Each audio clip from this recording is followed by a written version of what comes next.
الحمدللہ رب العالمین والصلاة والسلام علی محمد الامین۔ اعوذ باللہ من الشیطان الرجیم، بسم اللہ الرحمن الرحیم۔ خواتین و حضرات، ہم سورہ مریم کا مطالعہ کر رہے ہیں۔ آیت 5 زیر بحث ہے۔ سورہ میں سب سے پہلے زکریا کی سرگزشت سنائی گئی ہے۔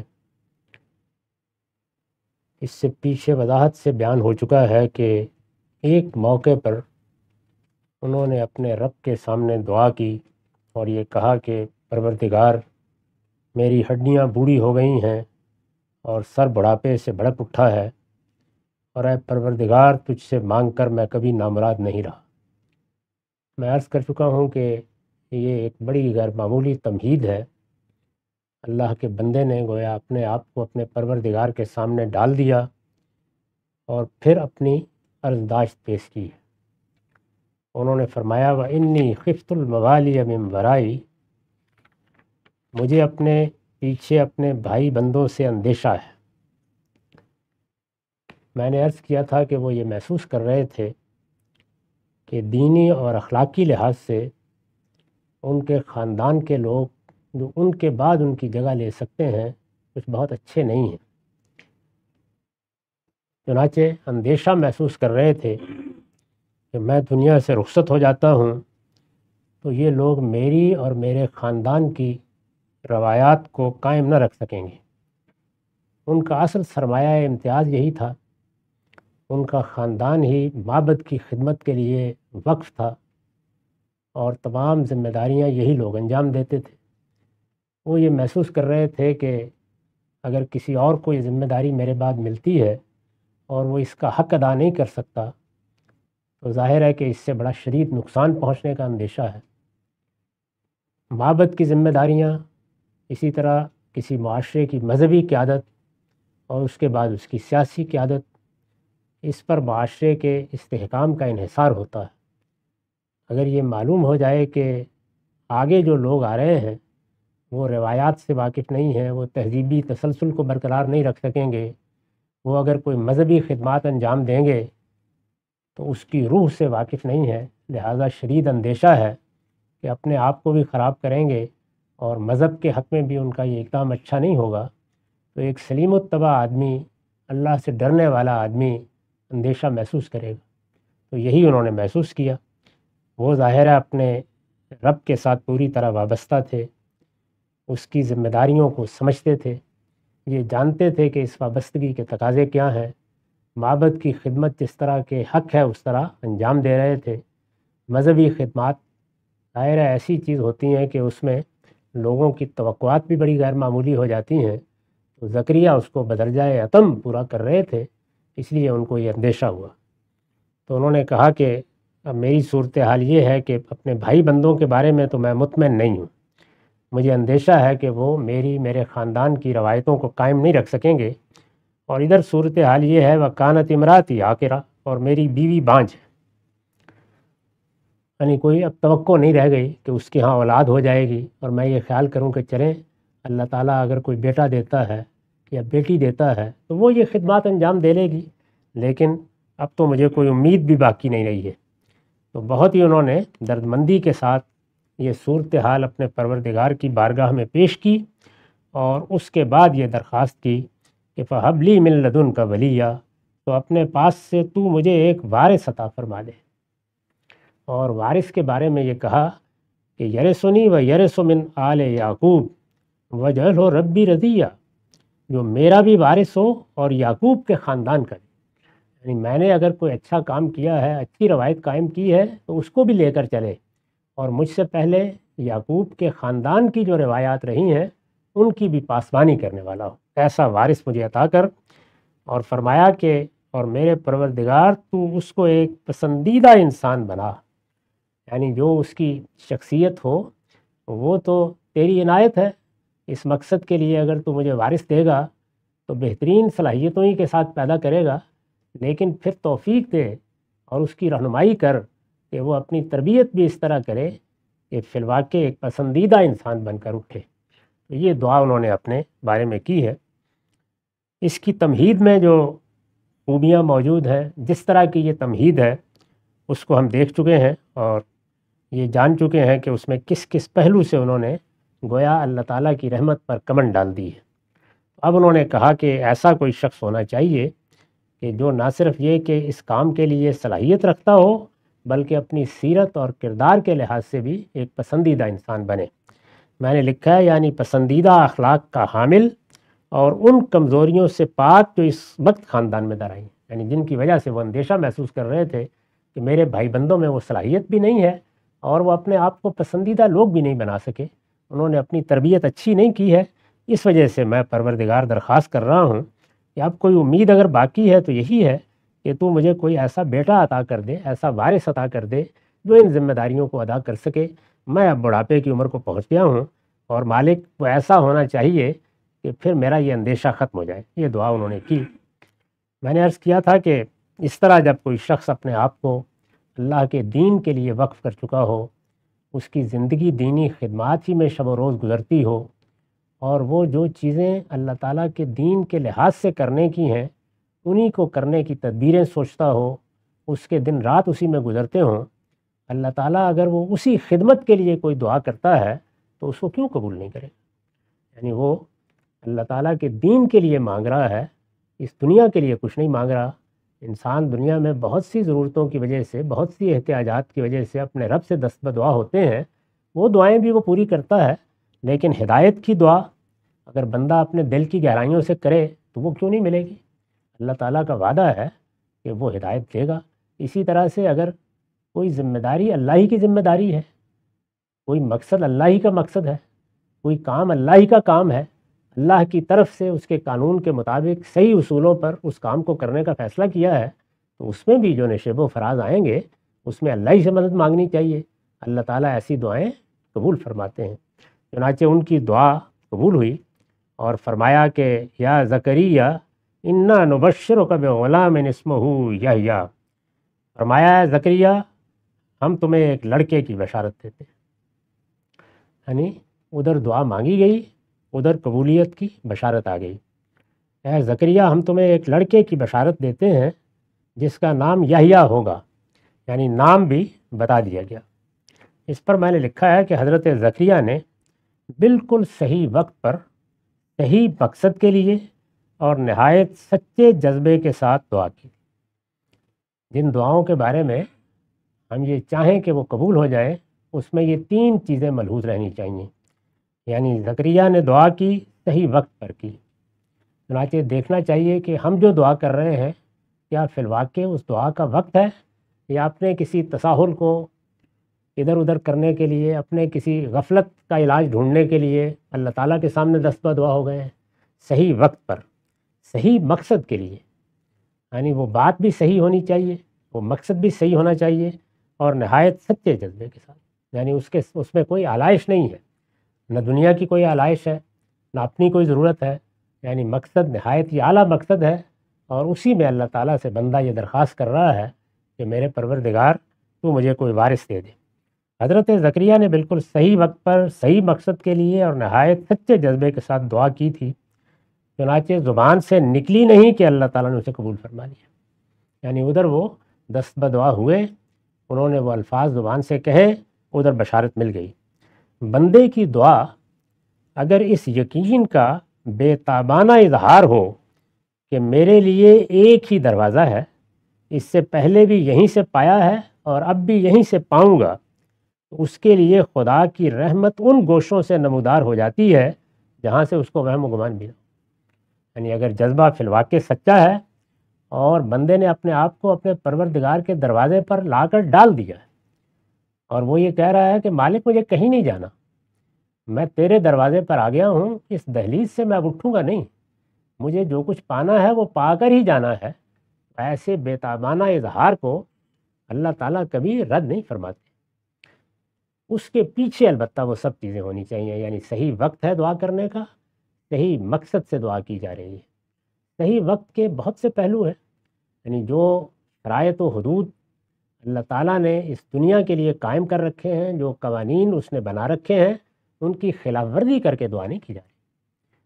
جو کام بندے کے کرنے کے ہیں وہ اس نے کر دیے ہیں، جو چیزیں ہماری طرف تھیں وہ پوری ہو گئی ہیں۔ اب اس کے بعد وہ وقت آ گیا ہے کہ بندہ اپنی عاجزانہ درخواست اپنے مالک کے حضور میں پیش کر دے۔ تو یہاں جو دعا کی گئی ہے اس میں یہ سب چیزیں ہیں۔ اس سے پہلے ان کا بڑھاپا نہیں تھا، جوانی کا زمانہ تھا، جو ان کے اعزاء اقربا جن کو وہ دیکھ رہے تھے ان کے دائیں بائیں تھے، ان میں سے کس کو ہدایت مل جائے، کون صحیح راستے پر آ جائے، کب اللہ تعالیٰ کی کیا رحمت نمودار ہو جائے، یہ سارے امکانات تھے۔ وہ بڑھاپے کی عمر کو پہنچ گئے، جانے کا وقت قریب آ گیا، جب کوئی امید باقی نہیں رہی اور انہوں نے یہ محسوس کرنا شروع کیا کہ پروردگار یہ ہمارے خاندان کی ذمہ داری ہے، ہم نسلوں سے یہ خدمت انجام دے رہے ہیں، نسلاً بعد نسلاً اس میں اچھی روایات قائم کی گئی ہیں، میں نے بھی اس بڑھاپے کی عمر تک پہنچنے میں جتنا کچھ کرنا تھا وہ کر لیا ہے، اب مالک میں جانے والا ہوں، بس میں تیرے ہی سامنے درخواست کر سکتا ہوں کہ یہ روایت قائم رہے، جو میں نے خیر کمایا ہے وہ آگے میرے خاندان میں بھی اسی طرح جاری رہے۔ تو اس پس منظر میں یہ دعا انہوں نے کی ہے، چنانچہ فوراً قبول ہو گئی اور کہا کہ ہم نے ایک لڑکے کا انتخاب کیا ہے، ہم اس کی بشارت دیتے ہیں، اس کا نام یحییٰ ہوگا۔ اور اس کے بعد مزید فرمایا لم نجل لہو من قبل سمیہ، ہم نے اس سے پہلے اس کا کوئی نظیر نہیں بنایا ہے، یعنی تم نے دعا بھی صحیح وقت پر کی ہے، مقصد بھی بہت صحیح ہے، اور بنی اسرائیل بھی اب اپنے آخر میں پہنچے ہوئے ہیں، تو اس وجہ سے ہم وہ بیٹا دے رہے ہیں جس کا اس سے پہلے کوئی نظیر نہیں پیدا ہوا، ہم نے اس سے پہلے اس کا کوئی نظیر نہیں بنایا ہے۔ کس پہلو سے نظیر نہیں بنایا ہے میں نے وضاحت کی ہے، یعنی اس سے پہلے کوئی بچہ اس طرح کے بوڑھے باپ اور بانجھ ماں کو نہیں دیا ہے، اس لیے عام قانون سے ہٹ کر یہ ہر لحاظ سے ایک بے نظیر فرزند ہے۔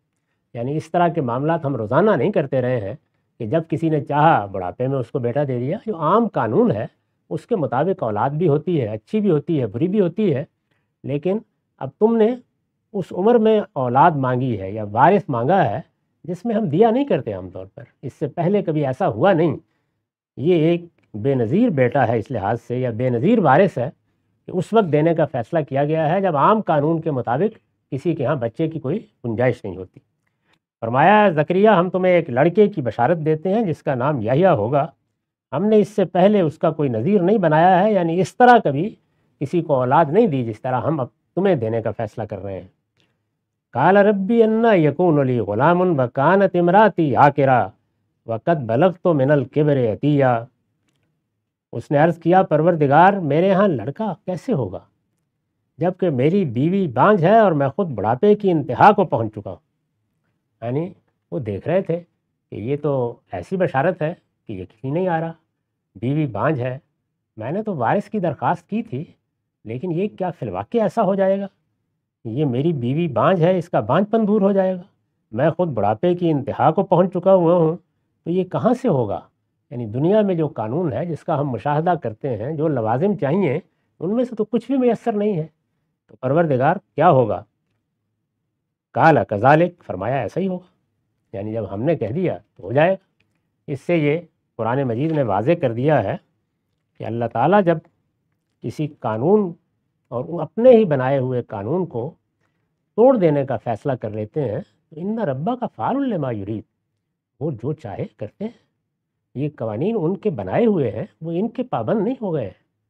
اور بعض لوگوں کو یہ خیال ہوا ہے کہ قرآن مجید جب یہ کہتا ہے کہ لن تجد لسنت اللہ تبدیلا، تو اس میں گویا وہ اس بات کا اعلان کر رہا ہے کہ اللہ تعالیٰ ان قوانین کی خلاف ورزی نہیں کرتے، وہاں سنت اللہ سے مراد اللہ تعالیٰ کے وہ معاملات ہیں جو وہ بندوں سے کرتے ہیں، وہ طبعی قوانین جو جاری ہیں ان کو جس وقت چاہیں وہ توڑ دیں، جس وقت چاہیں ان سے الٹ کوئی فیصلہ کر دیں، یعنی سورج مشرق سے طلوع ہوتا ہے، وہ جب چاہیں گے مغرب سے طلوع ہو جائے گا، تو اس وجہ سے اس طرح کی چیزوں کی تعلیل کرنے کی کوشش کرنا، یا جس طرح ہمارے ہاں ایک لمبے عرصے تک ان کو سائنسی لحاظ سے یا فلسفیانہ طریقے سے ثابت کرنے کی کوشش کی جاتی ہے، یہ خدا پر ایمان کے بعد بالکل بے معنی ہے۔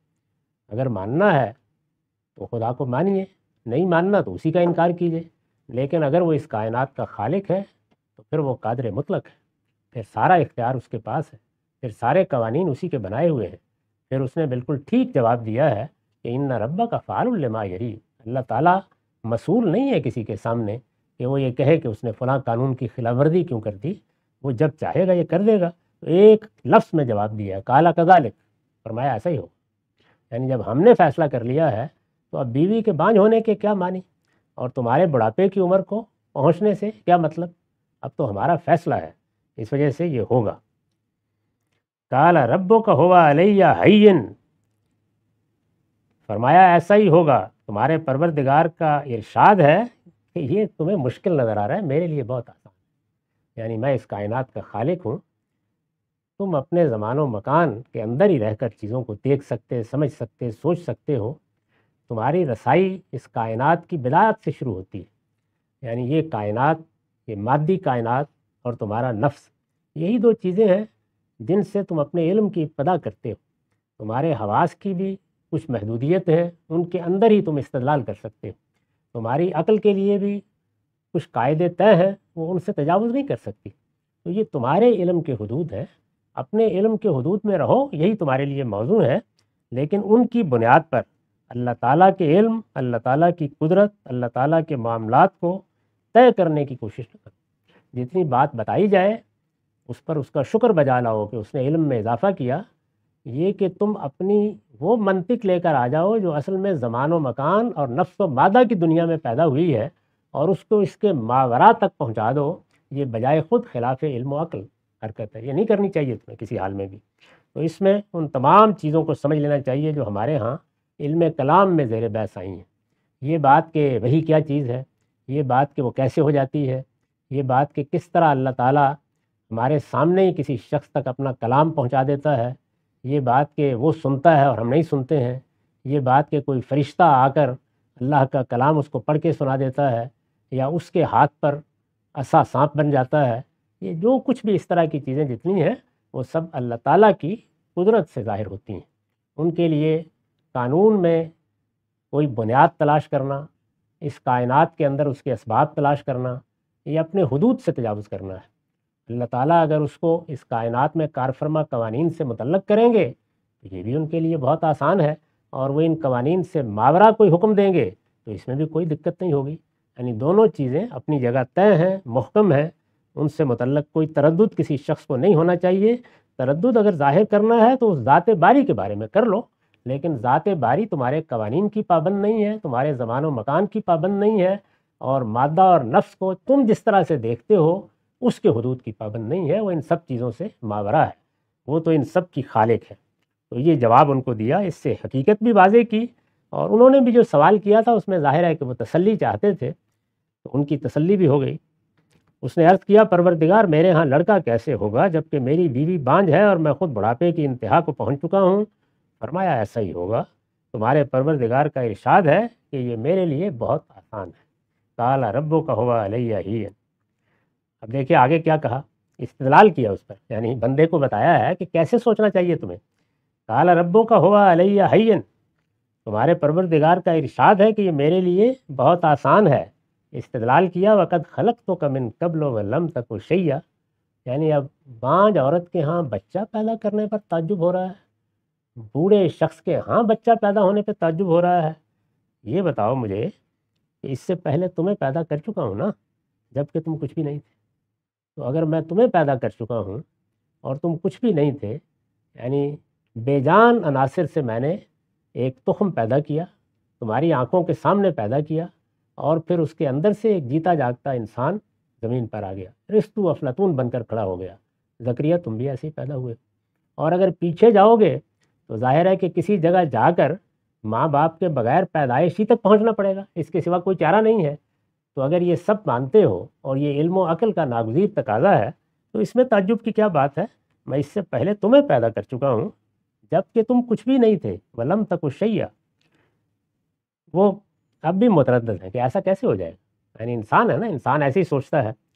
زکریا نے کہا، قال رب اجعل لی آیا، پروردگار میرے لیے کوئی نشانی ٹھہرا دی، یعنی مجھے اطمینان ہو جائے میری دعا قبول ہو گئی، میرے پروردگار نے میرے اوپر عنایت فرمائی، میرے بارے میں اتنا غیر معمولی فیصلہ ہو گیا، اس کی کوئی نشانی ٹھہرا دیجیے، میرے لیے کوئی نشانی ٹھہرا دیجیے۔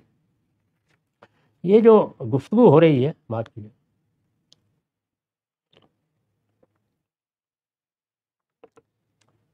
یہ ضروری نہیں ہے کہ کلام کی صورت میں ہو، بلکہ جیسے عام طور پر پیغمبروں کے ساتھ ہوتا ہے، یہ معلوم ہوتا ہے کہ پردے کے پیچھے سے ایک آواز آ رہی ہے۔ یہ بھی ہوتا ہے کہ جیسے دل میں خیال کا القاء ہوتا ہے اور وہ لفظوں میں ڈھل جاتا ہے، اور ایسا بھی ہوتا ہے جیسے کہ سورہ شورا میں کہا ہے کہ وہ اسی طرح کسی کلام کو سنتے ہیں جس طرح ہم کسی کلام کو سنتے ہیں۔ تو اللہ تعالیٰ نے فرمایا ہے کہ یہ سب صورتیں ہوتی ہیں، لیکن دوسری جگہ قرآن نے وضاحت کر دی ہے کہ براہ راست کلام، یعنی یہ کہ اللہ تعالیٰ کی آواز سنی جائے اور اللہ تعالیٰ گفتگو کر رہے ہوں اور بندہ اس کو سنے، یہ شرف صرف سیدنا موسیٰ علیہ السلام کو حاصل ہوا۔ کلم اللہ موسیٰ تکلیما میں یہ کہا ہے کہ ہم نے تو موسیٰ سے بات کی جیسے کہ بات کی جاتی ہے، باقی سب کے ساتھ معاملے کی نوعیت بالواسطہ ہوئی ہے۔ تو یہ ساری صورتیں سورہ شورا کے آخر میں بیان کر دی ہیں۔ تو یہاں بھی ظاہر ہے کہ یہ جو کچھ ہو رہا ہے وہ اسی طرح بالواسطہ ہو رہا ہے جیسے ہاتف غیب کی آواز آتی ہے۔ چنانچہ میں نے اس کی وضاحت کی ہے کہ قرینہ دلیل ہے کہ یہ جواب ہاتف غیب کی زبان سے، یعنی وہ بات کر رہے ہیں، وہ بھی دل ہی دل میں بات کر رہے ہیں۔ کیسے ہوگا پروردگار، بوڑھا ہو چکا ہوں، میری بیوی بانجھ ہے، کیا فی الواقع ایسے ہو جائے گا؟ تو ایک ہاتف غیب کی زبان سے تسلی کے کلمات گویا القاء ہونا شروع ہو گئے ہیں۔ آیت میں کذالکا کی خبر محذوف ہے، یہ زور اور تاکید کے لیے حذف کر دی گئی ہے، یعنی ایسا، بس ایسا ہی ہوگا کہ الفاظ نہیں کہے۔ تو اس طرح گویا پورے زور کے ساتھ فرمایا کہ اسی طرح ہو جائے گا، کوئی فکر کی بات نہیں، یہ ہمارے لیے کچھ بھی مشکل نہیں ہے، ہم تمہیں پیدا کر چکے ہیں جبکہ تم کچھ بھی نہیں تھے۔ تو درخواست کی انہوں نے کہ میرے لیے کوئی نشانی ٹھہرا دی جائے۔ اس پر میں نے وضاحت کیا، اس سے معلوم ہوتا ہے کہ زکریا کا گمان تو اگرچہ یہی تھا کہ یہ بشارت اللہ تعالیٰ کی طرف سے، یعنی وہ یہی خیال کر رہے تھے کہ میں نے دعا کی تھی، اب میرے دل میں یہ بات ڈالی جا رہی ہے یا اس طرح کی میں آواز سن رہا ہوں، تو گمان تو یہی تھا کہ اللہ تعالیٰ کی طرف سے آ رہی ہے، لیکن دل کے کسی گوشے میں یہ کھٹک ضرور تھی۔ یعنی ساری عبارت کو پڑھنے سے معلوم ہوتا ہے کہ دل کے کسی گوشے میں یہ کھٹک ضرور تھی کہ ممکن ہے کہ اپنے ہی گنبد دل کی صدا اور اپنی ہی آرزوؤں کے ہجوم میں شیطان کا کوئی القاء ہو۔ یعنی میں نے ایک دعا کی، شدید خواہش ہے میرے اندر، میں بڑی آزردگی محسوس کر رہا تھا اور میں یہاں کھڑا ہوں، خلوت میں ہوں، تو ایسا تو نہیں کہ میرے ہی دل کے گنبد سے کوئی آواز ہے جو میں اپنی آواز سن رہا ہوں۔ یہ سب معاملات چونکہ انسانوں کے ساتھ پیش آ جاتے ہیں، تو اس وجہ سے یہ جتنے سوالات انہوں نے کیے ہیں، اچھا میں بوڑھا ہو گیا تو کیا میرے ہاں بیٹا ہو جائے گا، میری بیوی بانجھ ہو گئی تو کیا ایسا ہو جائے گا؟ تو گویا جو صدا آئی ہے یا ہاتف غیب نے جو بشارت دی ہے، یہ صاف معلوم ہوتا ہے کہ تصدیق کر لینا چاہتے ہیں، فی الواقع یہ اللہ تعالیٰ کی طرف سے آ رہی ہے۔ یعنی اللہ تعالیٰ کی بشارت کو مان کر انہیں کوئی تردد نہیں ہے، بلکہ ابھی اسی کے بارے میں ترددات ہیں، سوالات ہیں۔ اس میں یہ سمجھ لینا چاہیے کہ انبیاء علیہم السلام کو ایک تو جب اللہ تعالیٰ خود خطاب فرماتے ہیں، اپنی وحی نازل کرتے ہیں، کوئی حکم دیتے ہیں، تو وہاں کسی تردد کا کوئی سوال نہیں ہوتا، وہاں پورا اطمینان ہو جاتا ہے اور وہ اس کام کو لے کر نکل کھڑے ہوتے ہیں۔ لیکن اس طرح کی بشارتوں کی نوعیت یہ نہیں ہوتی۔ یہاں انہوں نے اپنی ایک ذاتی ارجاش پیش کی ہے، ایک دعا کی ہے، کچھ مانگا ہے، اپنی کوئی احتیاج اپنے پروردگار کے سامنے رکھی ہے، اس میں یہ سارے امکانات ہوتے ہیں۔ تو ان کا لحاظ کر کے ایک تردد سا انہیں محسوس ہو رہا ہے کہ فی الواقع یعنی یہ بات جو مجھے سنائی دے رہی ہے یہ خدائی کی بات ہے، یہ اس کے فرشتے ہی بیان کر رہے ہیں، میری بات فی الواقع بارگاہ میں مسموع ہو گئی ہے، میری دعا قبول ہو گئی ہے۔ یعنی یہ سارے ترددات ہیں، اپنے آپ کو رکھ کر دیکھیے تو ایسی ہی صورت سے انسان دوچار ہوگا۔ اس سے معلوم ہوتا ہے کہ زکریا کا گمان تو اگرچہ یہی تھا کہ بشارت اللہ تعالیٰ کی طرف سے ہے، لیکن دل کے کسی گوشے میں یہ کھٹک ضرور تھی کہ ممکن ہے یہ اپنے ہی گنبد دل کی صدا اور اپنی ہی آرزوؤں کے ہجوم میں شیطان کا کوئی القاء ہو۔ یعنی جس وقت ہم بہت شدت کے ساتھ کسی چیز کی خواہش اپنے اندر پیدا کرتے ہیں تو خود نفس ہم سے کلام کرنا شروع کر دیتا ہے۔ یہ عمومی تجربات ہے، اچھے ماہرین نفسیات بتا سکتے ہیں کہ اس میں کیا کیا صورتیں پیش آ جاتی ہیں۔ اسی طرح سے یہ بات بھی بالکل واضح ہے کہ جب خواہش بہت شدید ہو جاتی ہے، آرزو بالکل انتہا پر پہنچ جاتی ہے، آدمی اپنی آرزو کے پیچھے دیوانہ ہو جاتا ہے، صبح شام اسی کے خواب دیکھتا ہے، تو یہی وہ موقع ہوتا ہے کہ جب شیطان بھی انسان کی کمزوری کو بھانپ کر القاء کرنا شروع کر دیتا ہے۔ تو یہ دونوں پہلو ہمارے خوابوں میں بھی ہوتے ہیں اور انسان کو جو معاملات پیش آتے ہیں ان میں بھی ہوتے ہیں۔ اسی وجہ سے خواب میں بھی تین ہی صورتیں ہیں، وہ حدیث نفس بھی ہوتا ہے، وہ شیطان کا القاء بھی ہوتا ہے، اور وہ اللہ تعالیٰ کی بشارت بھی ہوتی ہے۔ تو یہاں اگرچہ وہ محراب میں کھڑے ہیں اور وہاں اللہ کی عبادت کر رہے ہیں، لیکن کھٹک سی ہے کہ یہ کیا ہے، دل سے کوئی آواز اٹھی ہے، حدیث نفس ہے، میں نے اپنی آرزوؤں کے ہجوم میں شیطان کو کوئی موقع دے دیا ہے کہ وہ اس طرح کی باتیں مجھ تک پہنچا رہا ہے۔ اور میں اس کو فرشتوں کا الہام سمجھ بیٹھا ہوں، شیطان کا کوئی القاء ہو جسے وہ فرشتوں کا الہام سمجھ بیٹھے ہوں۔ چنانچہ یہ درخواست انہوں نے اپنے اطمینان کے لیے، یعنی وہ چاہتے ہیں کہ بالکل مطمئن ہو جاؤں کہ یہ فی الواقع اللہ ہی کی طرف سے بشارت ملی ہے، تو چنانچہ انہوں نے فرمایا کہ یا درخواست کی اپنے پروردگار سے کہ کوئی نشانی اس کی عطا ہو جائے تاکہ مجھے اطمینان ہو جائے۔ اور نشانی کیا دی گئی اس کا ہم اگلی نشست میں مطالعہ کریں گے۔ اقول قولی ھذا واستغفر اللہ لی ولکم ولسائر۔ خواتین و حضرات، ہم سورہ مریم کی آیت 10 سے درس کی ابتدا کر رہے ہیں۔ سیدنا یحییٰ کی سرگزشت زیر بحث ہے۔ ان کی حیثیت چونکہ مسیح علیہ السلام کے ارہاس کی ہے، اس لیے قرآن مجید نے مسیحیوں کو یا اس زمانے کے لحاظ سے کہیے تو نصارہ کو خطاب کیا ہے، تو بات بھی انہی سے شروع کی ہے۔ یہ سرگزشت یہاں تک پہنچ گئی تھی کہ زکریا یعنی ان کے والد کو بشارت دے دی گئی، اور اس بشارت کے بارے میں جو کچھ ان کو تردد لاحق تھا اس پر بھی انہیں اطمینان دلایا گیا، یہاں تک کہ جب انہوں نے درخواست کی کہ اس کی کوئی نشانی مجھے دی جائے تو وہ نشانی بھی دے دی گئی۔ چنانچہ ارشاد ہوا ہے قال ربی جلی آیا قال آیتک اللہ تکلم الناس ثلاث لیال سویا۔ زکریا نے کہا میرے پروردگار میرے لیے کوئی نشانی ٹھہرا دیجیے۔ میں عرض کر چکا ہوں کہ یہ چونکہ ایک ذاتی زندگی سے متعلق بشارت تھی، اللہ تعالیٰ کا کوئی پیغام جس طرح کہ وہ اپنے نبیوں کو لوگوں تک پہنچانے کے لیے دیتے ہیں اس طرح کا پیغام نہیں تھا۔ وہ پیغام جب سپرد کیا جاتا ہے تو اس میں ایسے ذرائع اختیار کیے جاتے ہیں کہ پیغمبر کو کوئی ادنیٰ تردد بھی باقی نہ رہے۔ یہ چونکہ ایک ذاتی نوعیت کی بشارت تھی تو ہاتف غیبی کے ذریعے سے دی گئی ایک آواز انہوں نے سنی، اور جب ان کو یہ خیال ہوا کہ یہ بات مجھے کہی جا رہی ہے تو کچھ تردد بھی لاحق رہا کہ میں کہیں اپنے ہی دل کی آواز تو نہیں سن رہا، حدیث نفس تو نہیں ہے، یا ایسا تو نہیں کہ کوئی شیطانی القاء ہو گیا ہے۔ تو انہوں نے اپنے اطمینان کے لیے آیت یا نشانی مانگی۔ فرمایا ٹھیک ہے، قال آیتک اللہ تکلم الناس ثلاث لیال سویا، تمہارے لیے نشانی یہ ہے کہ تم شب و روز 3 شب و روز لوگوں سے بات نہیں کر سکو گے جب کہ تم بالکل تندرست ہو، یعنی کوئی بیماری نہیں ہے، کوئی خرابی نہیں ہے، لیکن 3 دن رات تک تمہاری زبان لوگوں کے ساتھ گفتگو کے لیے بند ہو جائے گی۔ سورہ آل عمران کی آیت 41 میں تصریح ہے کہ جب اللہ کا نام لینا چاہو گے، تسبیح کرنا چاہو گے، تحلیل کرنا چاہو گے تو بے تکلف کرو۔ تو یہ ظاہر ہے کہ ایک بڑی ہی واضح نشانی تھی، یعنی اللہ تعالیٰ نے ان کے اطمینان کے لیے اور اپنے ایک بندے پر سکینت اتار دینے کے لیے اتنی بڑی نشانی خود ان کی اپنی ذات کو بنا دیا۔ اس پر میں نے لکھا ہے کہ یعنی یہ حالت کسی مرض یا خرابی کی وجہ سے نہیں ہوگی۔ سویہ کے لفظ سے قرآن نے اس کو ادا کیا ہے، یعنی یہ حالت کسی مرض یا خرابی کی وجہ سے نہیں ہوگی، بلکہ خدا کی ایک نشانی ہوگی کہ تم خدا کی تسبیح و تحلیل تو کرو گے، اس میں کوئی رکاوٹ نہیں ہوگی۔ سبحان اللہ، الحمدللہ، اللہ کا ذکر، اس میں کوئی مسئلہ نہیں ہوگا، لیکن لوگوں سے کوئی بات نہیں کر سکو۔ تو یہ نشانی ہے۔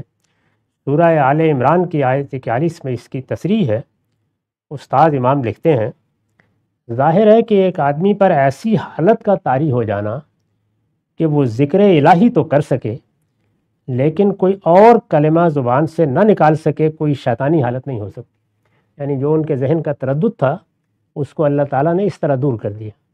میرا نام لو گے، میرا ذکر کرو گے، میری تسبیح کرو گے، میرے نام کی تحلیل کرو گے، کوئی رکاوٹ نہیں ہوگی۔ لیکن جیسے ہی لوگوں سے کوئی بات کہنا چاہو گے، نطق اور بیان کی صلاحیت انسان کو ابلاغ کے لیے دی گئی ہے، وہ اسی وقت زبان کھولتا ہے جب دوسروں سے کوئی بات کرنا چاہتا ہے۔ فرمایا کہ اس کی صلاحیت سلب ہو جائے گی۔ یہ ہو سکتی ہے تو رحمانی حالت ہی ہو سکتی ہے۔ چنانچہ یہ حالت حضرت زکریا پر طاری ہو گئی۔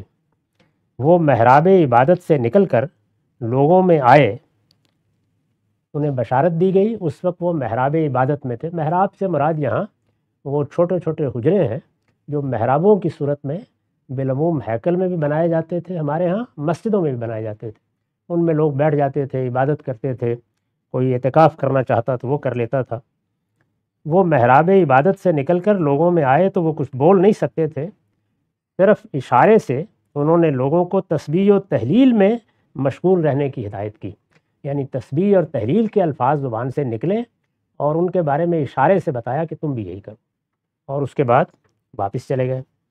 تو ارشاد ہوا کہ یہ ہم نے اس کو بشارت دی اور یہ نشانی اس کے لیے مقرر کر دی، یحییٰ جیسا بچہ ہوگا، اس سے پہلے کسی عام انسان کے ساتھ ہم نے یہ معاملہ نہیں کیا، یہ پیغمبروں ہی کے ساتھ رہا ہے۔ تم بھی بوڑھے ہو اور تمہاری بیوی بھی بانجھ ہے، لیکن یہ بے نظیر فرزند ہم نے عطا کرنے کا فیصلہ کر لیا ہے۔ تم نے درخواست کی تھی کہ کوئی ایسا فرزند تمہیں ملے جو تمہارا بھی وارث ہو، یعقوب کے خاندان کا بھی وارث ہو، اور جو مذہبی ذمہ داریاں تم بنی اسرائیل میں ادا کر رہے ہو اور تمہارا خاندان ادا کر رہا ہے اس میں کوئی رکاوٹ نہ پڑے۔ یہ میں اس سے پہلے عرض کر چکا ہوں کہ سیاسی قیادت، مذہبی قیادت اور مختلف پیشے، ان میں خاندانوں کے اندر روایت کے قائم رہنے کا طریقہ ہی پرانے زمانے میں اختیار کیا، اور اللہ تعالیٰ کی بھی سنت یہی ہے۔ اس میں ظاہر ہے کہ موجودہ زمانے میں بہت کچھ تبدیلیاں آئی ہیں، لیکن صدیوں تک یہی صورتحال رہی ہے، یہاں تک کہ ہمارے ہاں بر صغیر کے سماج میں تو ان پیشوں نے مستقل حیثیت اختیار کر لی تھی، اور اسی کے لحاظ سے لوگ پہچانے جاتے تھے، بلکہ پیشے ہی بالعموم ان کی ذات برادری قرار پا جاتے تھے۔ یہ ترخان ہیں، یہ لوہار ہیں، اسی طرح مختلف کام لوگ کرتے تھے۔ تو فرمایا کہ تم بالکل تندرست ہوگے لیکن شب و روز بات نہیں کر سکو گے۔ فخرج علی قومہ من المحراب فاوحی الیہم ان سبحوا بکرۃ وعشیا، چنانچہ محراب عبادت سے نکل کر وہ اپنے لوگوں کے پاس آیا۔ جب یہ بشارت دی گئی، یہ نشانی مقرر کر دی گئی، انہوں نے محسوس کیا کہ اب میں بات کرنے کی صلاحیت تو کھو بیٹھا ہوں لیکن تسبیح و تحلیل کر سکتا ہوں۔ تو جیسے معمول میں وہ لوگوں کے ساتھ باہر آ کے کوئی بات کرتے تھے یا اس طرح کی کوئی صورت ہوتی تھی، اسی مقصد سے آئے اور انہوں نے لوگوں کے پاس آ کے اشارے سے ان کو ہدایت کی کہ صبح و شام خدا کی تسبیح کرتے رہو۔ یہ بھی اشارے سے تسبیح تحلیل کے الفاظ زبان سے ادا کر دیے ہوں گے۔ میں نے اس کی وضاحت کی ہے۔ لفظ محراب یہاں معبد کے ان حجروں کے لیے آیا ہے جن میں بیٹھ کر لوگ عبادت کرتے تھے۔ ہمارے ہاں چونکہ محراب مسجد کے لیے عام ہو گیا ہے، ندا مسجد کی دیواروں سے آئی تہ محراب مسجد سو گیا کون، اب ہمارے ہاں اس کا استعمال بالعموم اسی لیے ہوتا ہے، لیکن جو عام طور پر برآمدے سے بنائے جاتے ہیں یا حجرے بنائے جاتے ہیں ان کے دروازوں پر بھی محرابیں بنائی جاتی ہیں، تو اس سے ان کے لیے بھی لفظ محراب قدیم صحیفوں میں بھی استعمال ہوتا ہے اور پرانی کتابوں میں بھی استعمال ہوتا ہے۔ لفظ محراب یہاں معبد کے ان حجروں کے لیے آیا ہے جن میں بیٹھ کر لوگ عبادت کرتے تھے۔ اس سے معلوم ہوا کہ دعا اور بشارت کے وقت، یعنی جب انہوں نے دعا کی اس وقت بھی، اور جب اس دعا کو اللہ تعالیٰ کی طرف سے قبولیت حاصل ہوئی اور ان کو ہاتف غیب نے بشارت دی، اس سے معلوم ہوا کہ دعا اور بشارت کے وقت حضرت زکریا ہیکل ہی کے کسی گوشے میں مصروف عبادت تھے۔ وہ ہیکل کے خدام میں سے تھے۔ ہیکل کے اندر جو خاص جگہ تھی، مقدس جس کو کہا جاتا تھا، اور جس جگہ میں عام لوگ بنی اسرائیل کے کبھی داخل نہیں ہوتے تھے۔ اس وقت بھی میں نے عرض کیا تھا کہ جو ویرانہ موجود ہے، یعنی یہ کہ احاطہ ہے جس میں بتایا جاتا ہے کہ ہیکل تھا، وہاں وہ لوگ نہیں جاتے۔ ان کا خیال ہے کہ جب تک ہیکل وجود میں نہیں آئے گا اور متعین نہیں ہو جائے گا کہ مقدس کی جگہ کون سی ہے، اس وقت تک ہم احتیاطاً کہیں بھی نہیں جاتے۔ تو اس پورے احاطے میں یہود بالعموم داخل نہیں ہوتے۔ اس سے معلوم ہوا کہ دعا اور بشارت کے وقت حضرت زکریا ہیکل ہی کے کسی گوشے میں مصروف عبادت تھے۔ سورہ آل عمران کی آیت 39 میں وضاحت ہے کہ جب یہ بشارت نازل ہوئی تو وہ نماز میں کھڑے تھے، یعنی نماز پڑھ رہے تھے۔ میں الفاظ یہ ہے کہ قائم یصلی فی المحراب، وہ کھڑے ہوئے محراب میں یا اس حجرے میں جہاں وہ عبادت کر رہے تھے، نماز میں مصروف تھے۔ جب یہ بشارت نازل ہوئی تو وہ نماز میں کھڑے تھے۔ اسی طرح یہ بات بھی معلوم ہوئی کہ باہر لوگ کسی وجہ سے ان کا انتظار کر رہے تھے۔ انجیل میں ہے، یعنی انتظار تو کئی پہلوؤں سے ہو سکتا ہے، لیکن معلوم ہوتا ہے کہ لوگ باہر کھڑے تھے۔ انجیل میں ہے کہ لوگوں کا خیال تھا کہ انہوں نے یعنی زکریا نے مقدس میں کوئی رویا دیکھا ہے۔ خاص خاص موقعوں پر اللہ تعالیٰ کی طرف سے یہ بشارتیں ہوتی رہتی تھیں، اور کاہن بالعموم اس طرح کے رویا بیان بھی کرتے تھے آ کے۔ تو لوگوں کو خیال ہوا کہ مقدس میں کوئی رویا انہوں نے دیکھا ہے، چنانچہ وہ باہر آئے تو انہوں نے اشارہ کیا کہ تسبیح و تحلیل کرو، یعنی کوئی رویا نہیں بیان کیا۔ ان کی زبان بھی بند ہو چکی تھی، اللہ کی یہی نشانی تھی ان کے لیے۔ البتہ انہوں نے اشارے سے لوگوں سے کہا کہ اللہ کی تسبیح کرو، تحلیل کرو۔ تسبیح یعنی سبحان اللہ، اللہ کی پاکی بیان کرنا، تحلیل اللہ کی توحید کی شہادت دینا، جس کو ہم لا الہ الا اللہ سے بیان کرتے ہیں۔ استاد امام لکھتے ہیں اس اشارے کے اندر یہ بات مضمر تھی کہ وہ قدرت کے کسی بہت بڑے راز کے امین ہیں جس کے اظہار کا وقت ابھی نہیں آیا۔ یعنی یہ اشارہ بھی بڑا معنی خیز ہو گیا اور نشانی بھی معنی خیز ہو گئی کہ خاموشی طاری کر دی گئی ہے۔ اس کا مطلب یہ ہے کہ کوئی بڑی بات ہے جس کا اظہار ہونا ہے، وہ اپنے وقت پر ہو جائے گا۔ لوگ خدا کی حمد و تسبیح میں مشغول ہو کر اس کا انتظار کریں اور دیکھیں کہ پردہ غیب سے کیا ظہور میں آتا ہے۔ بہت بوڑھے تھے، جس طرح کہ انہوں نے اس کی تصویر کشی کی ہے کہ وشتل راس و شیب، یعنی میرا سر تو اب بڑھاپے سے بھڑک اٹھا ہے، اور بیوی کے بارے میں کہا ہے کہ کوئی دور دور امید نہیں ہے، وہ بالکل بانجھ ہو چکی ہیں، بہت بوڑھی ہو چکی ہیں۔ تو اس طرح جب اللہ تعالیٰ بچہ دے گا تو ساری دنیا متوجہ ہوگی، اور اس طرح خود بچے کا وجود بھی اللہ کی نشانی بن جائے گا۔ یہ بڑا واقعہ تھا جو ان کی ذات سے متعلق ہوا۔ تو انہوں نے کہا کہ لوگ تسبیح کریں اور تسبیح کے ساتھ اللہ کی حمد کریں، تحلیل میں مصروف ہوں اور انتظار کریں، اللہ تعالیٰ کی طرف سے کیا چیز سامنے آتی ہے وہ آ جائے گی۔ تو اس طرح سے گویا وہ نشانی انہیں دے دی گئی، اور لوگوں کو بھی معلوم ہو گیا کہ ان کے ساتھ کوئی خصوصی معاملہ اللہ تعالیٰ کی طرف سے ہو رہا ہے۔ یا یحییٰ خذ الکتاب بقوۃ۔ اب اس کے بعد قرآن مجید نے واقعے کا بہت سا حصہ حذف کر دیا ہے۔ یہ میں اس سے پہلے بھی عرض کر چکا ہوں کہ قرآن کو واقعہ سنانے یا تاریخ بیان کرنے سے کوئی دلچسپی نہیں ہوتی، نہ وہ داستانوں کی کتاب ہے نہ وہ تاریخ کی کتاب ہے۔ اس کے پیش نظر تو اپنا پیغام ہے، اس کو ایک بات کہنی ہے، اس کے ذیل میں کوئی چیز آتی ہے۔ تو یہاں نصارہ کو یہ بتانا ہے کہ تمہاری تاریخ کیا ہے، اس کی ابتدا کیسے ہوئی تھی، مسیح علیہ السلام سے پہلے سیدنا یحییٰ کی بعثت ہوئی، ان کا پس منظر کیا ہے، اور انہوں نے مسیح علیہ السلام کے ارحاس کی حیثیت سے جب ان کی بشارت دی تو اللہ تعالیٰ کے پیش نظر کیا چیز تھی۔ وہ پوری داستان جس کا تعلق مسیحی مذہبیت سے ہے، جس پر مسیحی مذہب کا علم کلام استوار ہوا ہے، ان کے عقائد جس پر مبنی ہے، اس کو واضح کرنا مقصود ہے۔ تو اس وجہ سے وہ حصے داستان کے سرگزشت کے حذف ہو جائیں گے، ان کو بیان کرنے کی ضرورت نہیں ہوگی۔ اب یوں سمجھ لیجئے کہ جیسے اس کے بعد اتنی بات مقدر ہے کہ بشارت پوری ہو گئی، بچہ پیدا ہو گیا، اللہ کی نشانی ظہور پذیر ہو گئی، جو کچھ پردہ غیب سے باہر آنا تھا وہ آ گیا، اور وہ بچہ بھی پھر سن رشد کو پہنچ گیا، یعنی ظاہر ہے اس میں ایک وقت لگا، اب وہ اس قابل ہو گیا کہ اس کو اس کی ذمہ داریاں بتائی جائیں۔ وہاں سے قرآن نے اب بات شروع کر دی، یا یحییٰ خذ الکتاب بقوۃ۔ اس طرح کے موقع ہوتے ہیں کہ جس میں نظم کلام کو عام لوگوں کے لیے واضح رکھنے کی غرض سے کچھ چیزیں بیان کرنی ضروری ہو جاتی ہیں۔ چنانچہ میں نے اس کو ایک جملے میں اس طرح بیان کر دیا ہے، یہ بشارت پوری ہوئی، چنانچہ وہ بچہ سن رشد کو پہنچا تو فرمایا، یعنی گویا اب پیچھے سے کلام مربوط ہو گیا۔ یا یحییٰ خذ الکتاب بقوۃ، اے یحییٰ ہماری کتاب کو مضبوط تھام لو، یہ پہلی ہدایت فرمائی، اور بڑی معنی خیز ہے۔ یعنی ایک صورت تو وہ تھی جس میں اللہ تعالیٰ کے پیغمبر قوموں کی طرف بھیجے جاتے رہے، جیسے کہ قرآن نے بتایا ہے ابراہیم علیہ السلام سے پہلے تو یہی صورت رہی۔ اس میں کوئی ضرورت نہیں تھی کہ کوئی مفصل قانون دیا جائے، پیغمبر آتے تھے، وہ آ کر لوگوں کو وہ بنیادی بات بتاتے تھے، اس کائنات کا خالق ہے، وہ علیم و حکیم ہستی ہے، اس ہستی نے تمہیں دنیا میں بھیجا ہے، دنیا امتحان کے لیے برپا کی گئی ہے، اس کا خاتمہ اللہ کی طرف سے ایک نئی دنیا کی پیدائش پر ہوگا، اس پہ تم اٹھائے جاؤ گے، وہاں تم جواب دہ ہوگے، وہاں پھر تمہاری دنیا جنت بھی ہے اور جہنم بھی ہے، اور اس جنت و جہنم کا فیصلہ تمہارے اعمال پر ہونا ہے۔ یہ بنیادی دعوت ہے، چند لفظوں کی دعوت ہے، اللہ کے رسول آ کے اس کو پیش کرتے تھے۔ کسی نے اس دعوت پر لبیک کیا کہنی تھی، کہیں 2 کہیں 4، کہیں خاندان کے لوگ، برادری کے لوگ۔ سیدنا نوح علیہ السلام جیسے پیغمبر کے بارے میں ہم پڑھ چکے ہیں کہ زیادہ سے زیادہ اتنے لوگ تھے کہ ایک کشتی میں سوار ہو، اور اس کے بعد اللہ کا فیصلہ نازل ہو گیا۔ تو کوئی مسلمان قوم وجود میں آ جائے، اس کے لیے ضروری قواعد احکام ہوں، اس کی ضرورت نہیں تھی۔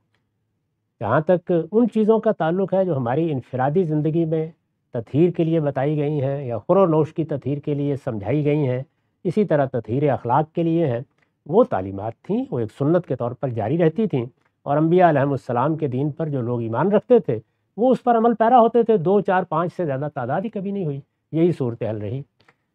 ان لوگوں کے ہاں یعنی پہلی مرتبہ ایک مسلمان قوم وجود میں آئی ہے، اور وہ بھی کس طرح وجود میں آئی؟ یعنی سیدنا ابراہیم علیہ السلام اپنی قوم کو چھوڑ کر نکلے، اللہ تعالیٰ نے ان کو ایک دوسرا مشن سپرد کیا، ان کے ہاں 3 بیٹے پیدا ہوئے، انہوں نے ان میں سے اسحاق کو اور عیسو کو فلسطین کے علاقے میں آباد کیا، لیکن دونوں کی جگہ الگ الگ کر دی، اور یہ صاف معلوم ہوتا ہے کہ آگے اسحاق کی اولاد ہی سے اللہ تعالیٰ کی طرف سے کچھ معاملات کا وعدہ تھا۔ اسماعیل کو، دوسرے بیٹے کو یا بڑے بیٹے کو کہیے، بیت اللہ میں آباد کیا اور اللہ تعالیٰ کی توحید کے مرکز کی بنیادیں اٹھا دیں۔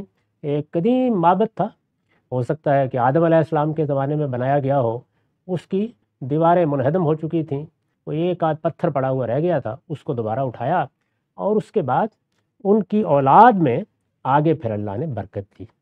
یہ انہی کی اولاد ہے جو بنی اسرائیل کی حیثیت سے جب مصر گئے تو ایک خاندان تھا، یعنی وہی 10 12 بیٹے تھے حضرت یعقوب کے، یا کوئی خاندان کے اور لوگ ہوں گے، وہاں جا کے آباد ہو گئے، لیکن 500 سال میں کم و بیش اللہ تعالیٰ کی عنایت سے ایک بڑی قوم بن گئے، یعنی اب وہ لاکھوں کی تعداد میں تھے، ایک بڑی قوم وجود میں آ گئی۔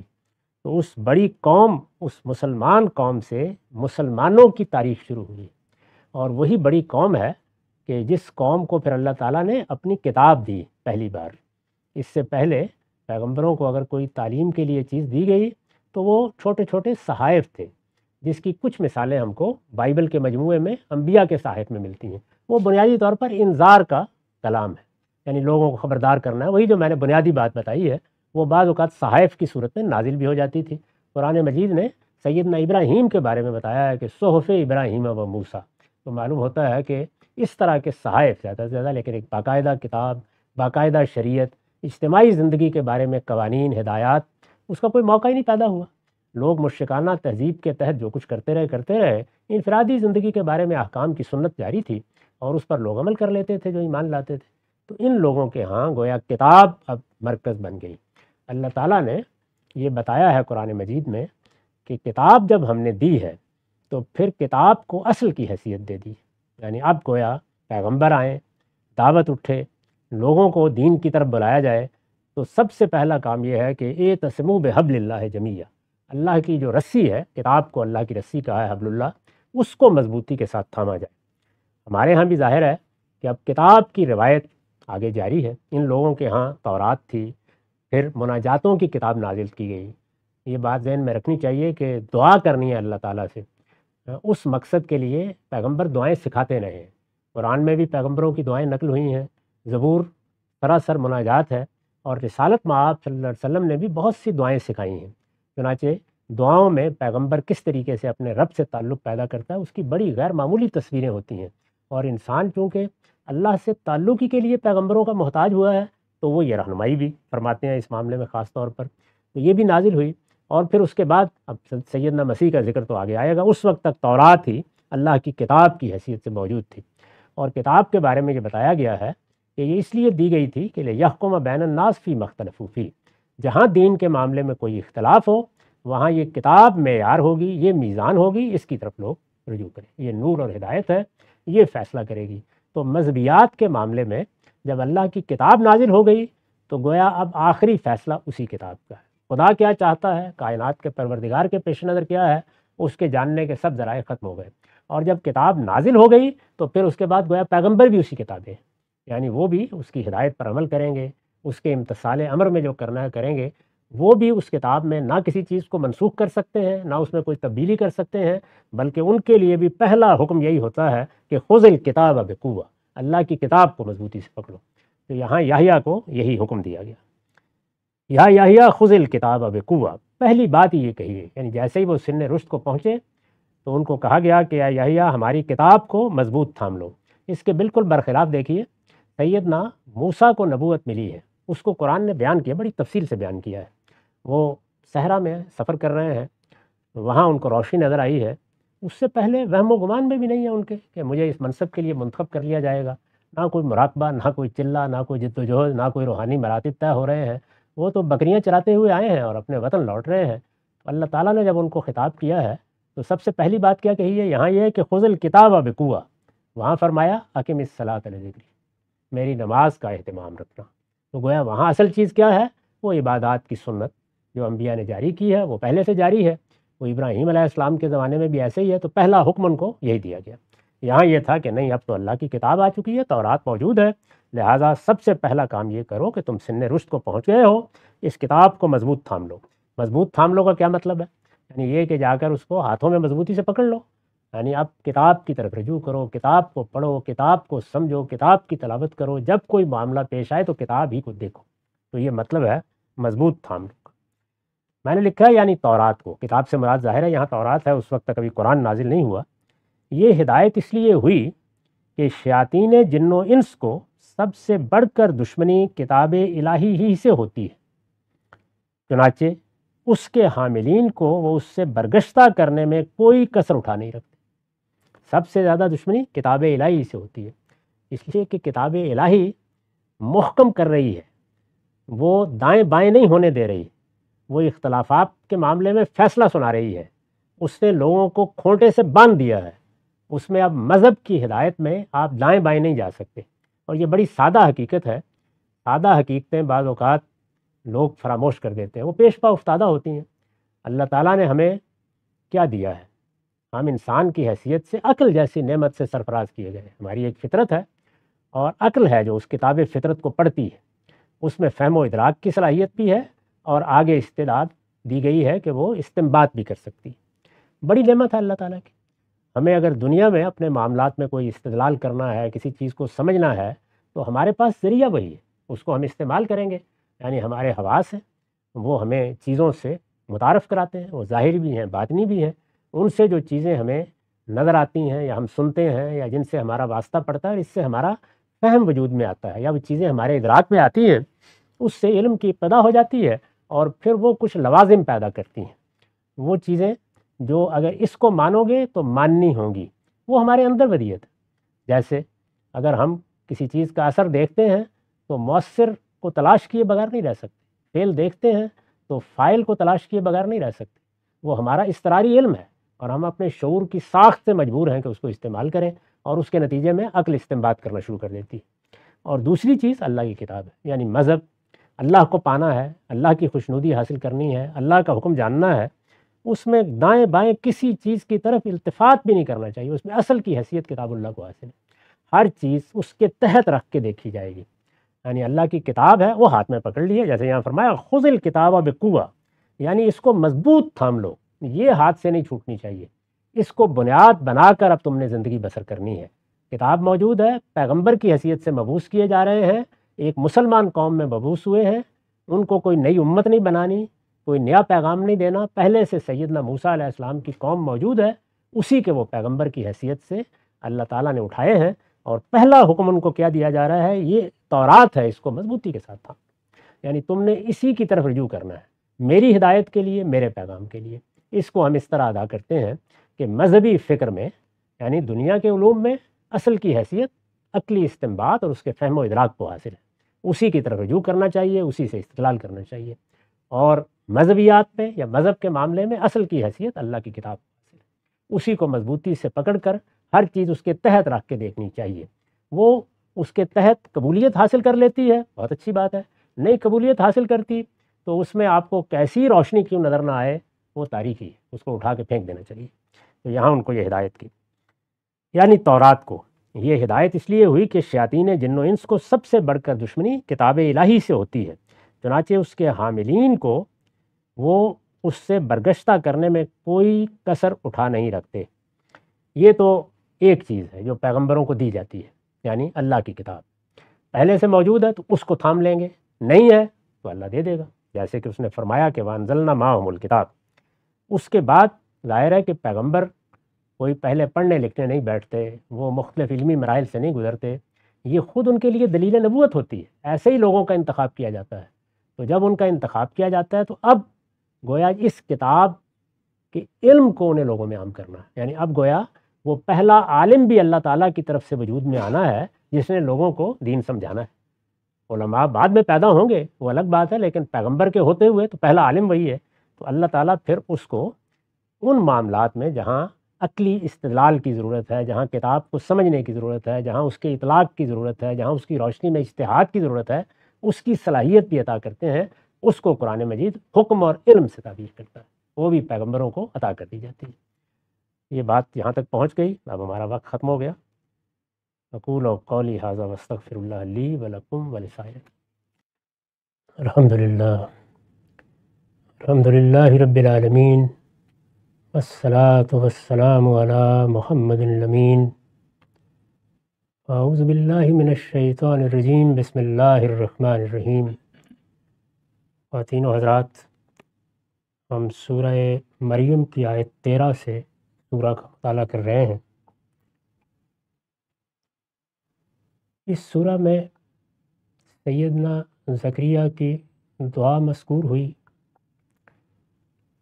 پھر یہ بتایا گیا کہ اللہ تعالیٰ نے اس دعا کو قبولیت بخشی، ان کے ہاں ایک فرزند کی ولادت ہو گئی،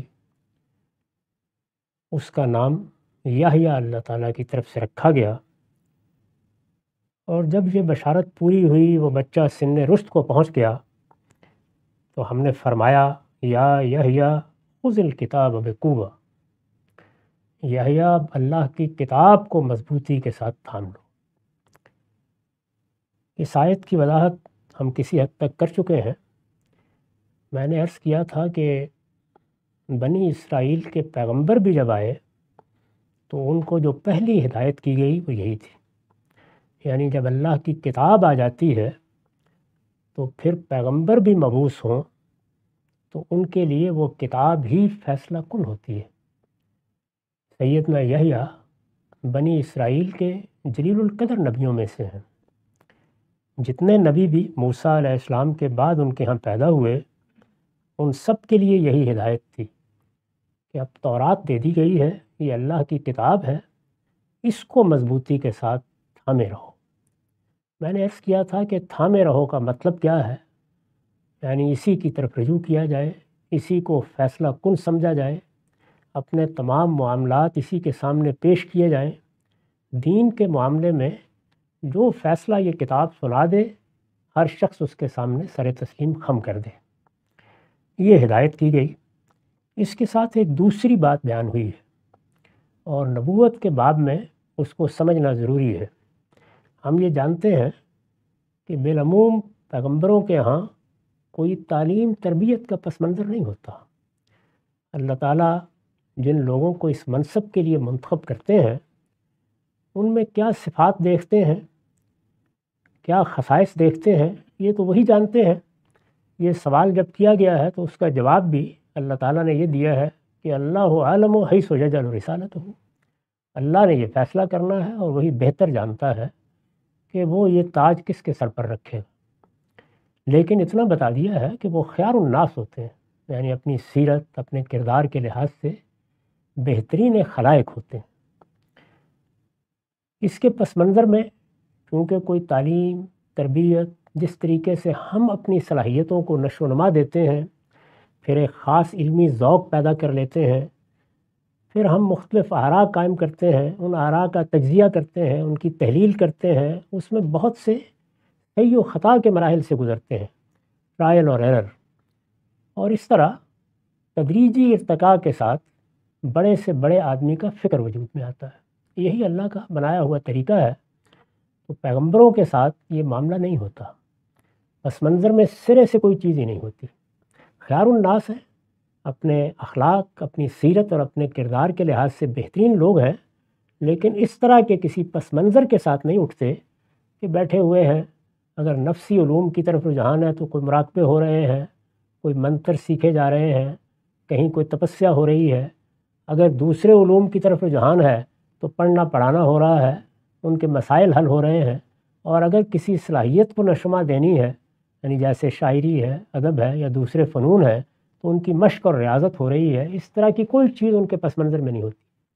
قرآن مجید نے اس کو دلیل نبوت بنا کے پیش کیا ہے اور یہ کہا ہے، یعنی رسالت مآب سے کہا ہے کہ ان سے کہو کہ فقط لبثت فیکم عمرہ، میں تمہارے درمیان ایک عمر گزار چکا ہوں، کم و بیش 40 سال۔ یہ جو کچھ اب مجھ سے ظہور پذیر ہو رہا ہے، کوئی ادنا آثار کبھی تم نے پیچھے اس کے دیکھے ہیں؟ پھر عقل سے کام کیوں نہیں لیتے؟ تو اس کو دلیل نبوت کے طور پر پیش کیا ہے۔ لیکن ایک دوسرا پہلو ہے، اللہ تعالیٰ نے پیغمبری دے دی، پیغمبری دینے کے بعد اب جو دین دیا گیا ہے اس کے سب سے بڑے اور سب سے پہلے عالم کی حیثیت بھی پیغمبری کو حاصل ہونی ہے۔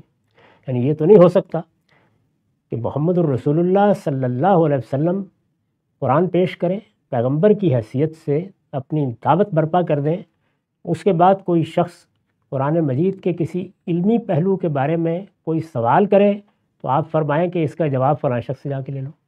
یعنی پیغمبر کی حیثیت سے تو وہی کا محبت ہے، اللہ تعالیٰ کی طرف سے اس کی طرف پیغام بھیجا جاتا ہے، فرشتہ آتا ہے، اس کی مختلف صورتیں قرآن میں بیان ہو گئی ہیں۔ اس کو اگر کوئی کتاب دینی ہے تو وہ بھی دے دی جاتی ہے، اس کتاب سے متعلق، اس دین کے بارے میں، اس کی شرح و وضاحت کے باب میں، اس کی تفہیم و تبیین کے سلسلے میں، اس کے اجتہادی اطلاقات کے بارے میں ایک پورا علم وجود میں آنا شروع ہو جاتا ہے۔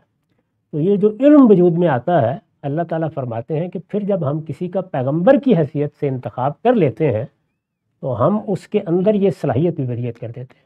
یعنی اس کے ساتھ دو معاملات ہوتے ہیں، ایک یہ کہ اس کی طرف وحی آتی ہے، اللہ کا پیغام آتا ہے، وہ کبھی اللہ تعالیٰ کے براہ راست کلام کی صورت میں آتی ہے، کبھی فرشتہ بھیج دیا جاتا ہے، وہ آ کے اللہ کا کلام پہنچا دیتا ہے، کبھی کوئی بات دل میں ڈال دی جاتی ہے اور پیغمبر اس کو اپنے الفاظ میں بیان کر دیتا ہے۔ یہ سب صورتیں اللہ تعالیٰ کی طرف سے اختیار کی جاتی ہیں، وہ سورہ شورا کے آخر میں ایک ہی جگہ بیان کر دی ہیں۔ لیکن یہ صلاحیت کہ اب اگر کوئی فیصلہ کرنا ہو، کسی چیز میں علمی رائے دینی ہو، یعنی اپنے دائرے میں، جس دائرے میں پیغمبر سے لوگ رجوع کر سکتے ہیں، یا کوئی اجتہادی اطلاق واضح کرنا ہو، تو پھر کیا ہوگا؟ پیغمبری کی طرف لوگ رجوع کریں گے۔ تو اس کو ہم اس طرح بیان کرتے ہیں کہ پیغمبر اللہ کی طرف سے وحی پا کر رسالت اور نبوت کے منصب پر فائز ہوتا ہے۔ تو رسالت اور نبوت کے منصب کے لوازم میں سے یہ چیز بھی ہے کہ اللہ تعالیٰ اس کو دین کا سب سے بڑا عالم بننے کی صلاحیت بھی عطا فرما دیتے ہیں، سب سے زیادہ لوگ اسی کی جانب رجوع کرتے ہیں۔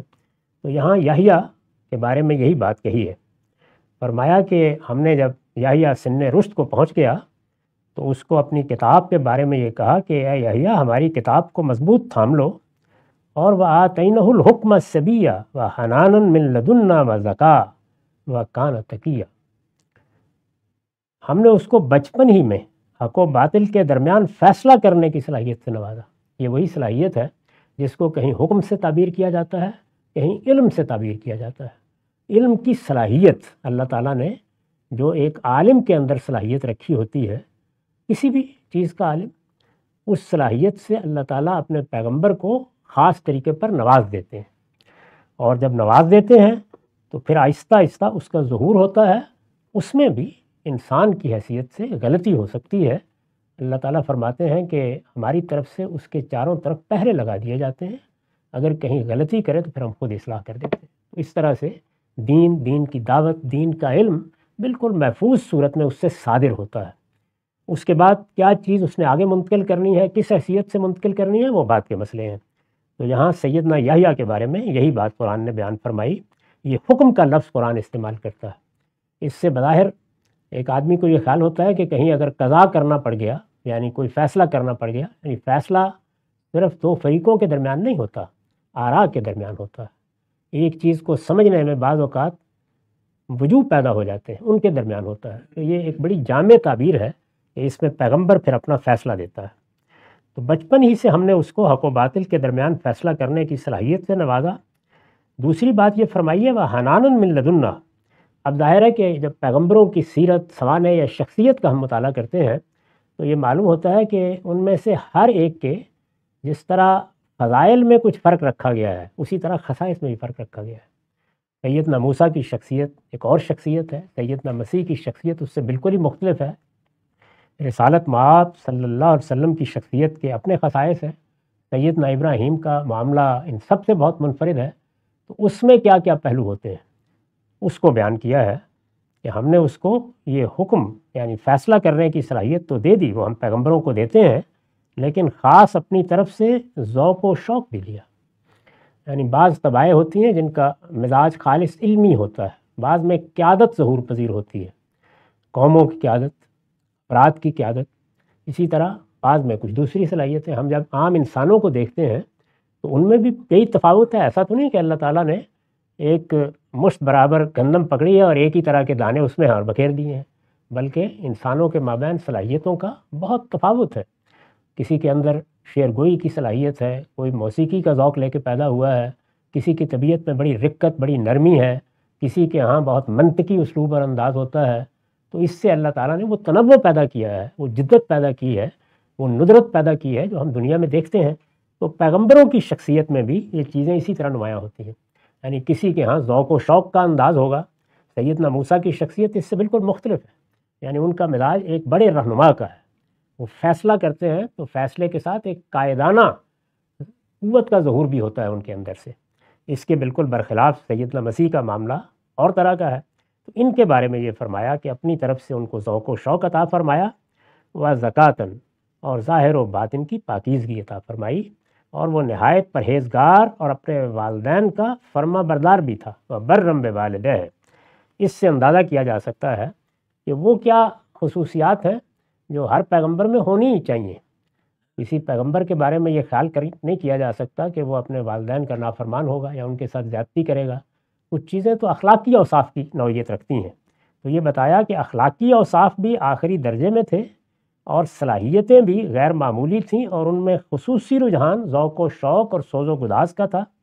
اور اس کے ساتھ ہم نے وہ علم بھی دیا جس علم سے حق و باطل کے فیصلے ہوتے ہیں۔ تو اس طرح گویا سیدنا یحییٰ کی شخصیت کا تعارف کرایا کہ اس درجے کی شخصیت ہم نے منتخب کی، پیدا کی، وہ اللہ کا خاص انتخاب ہے۔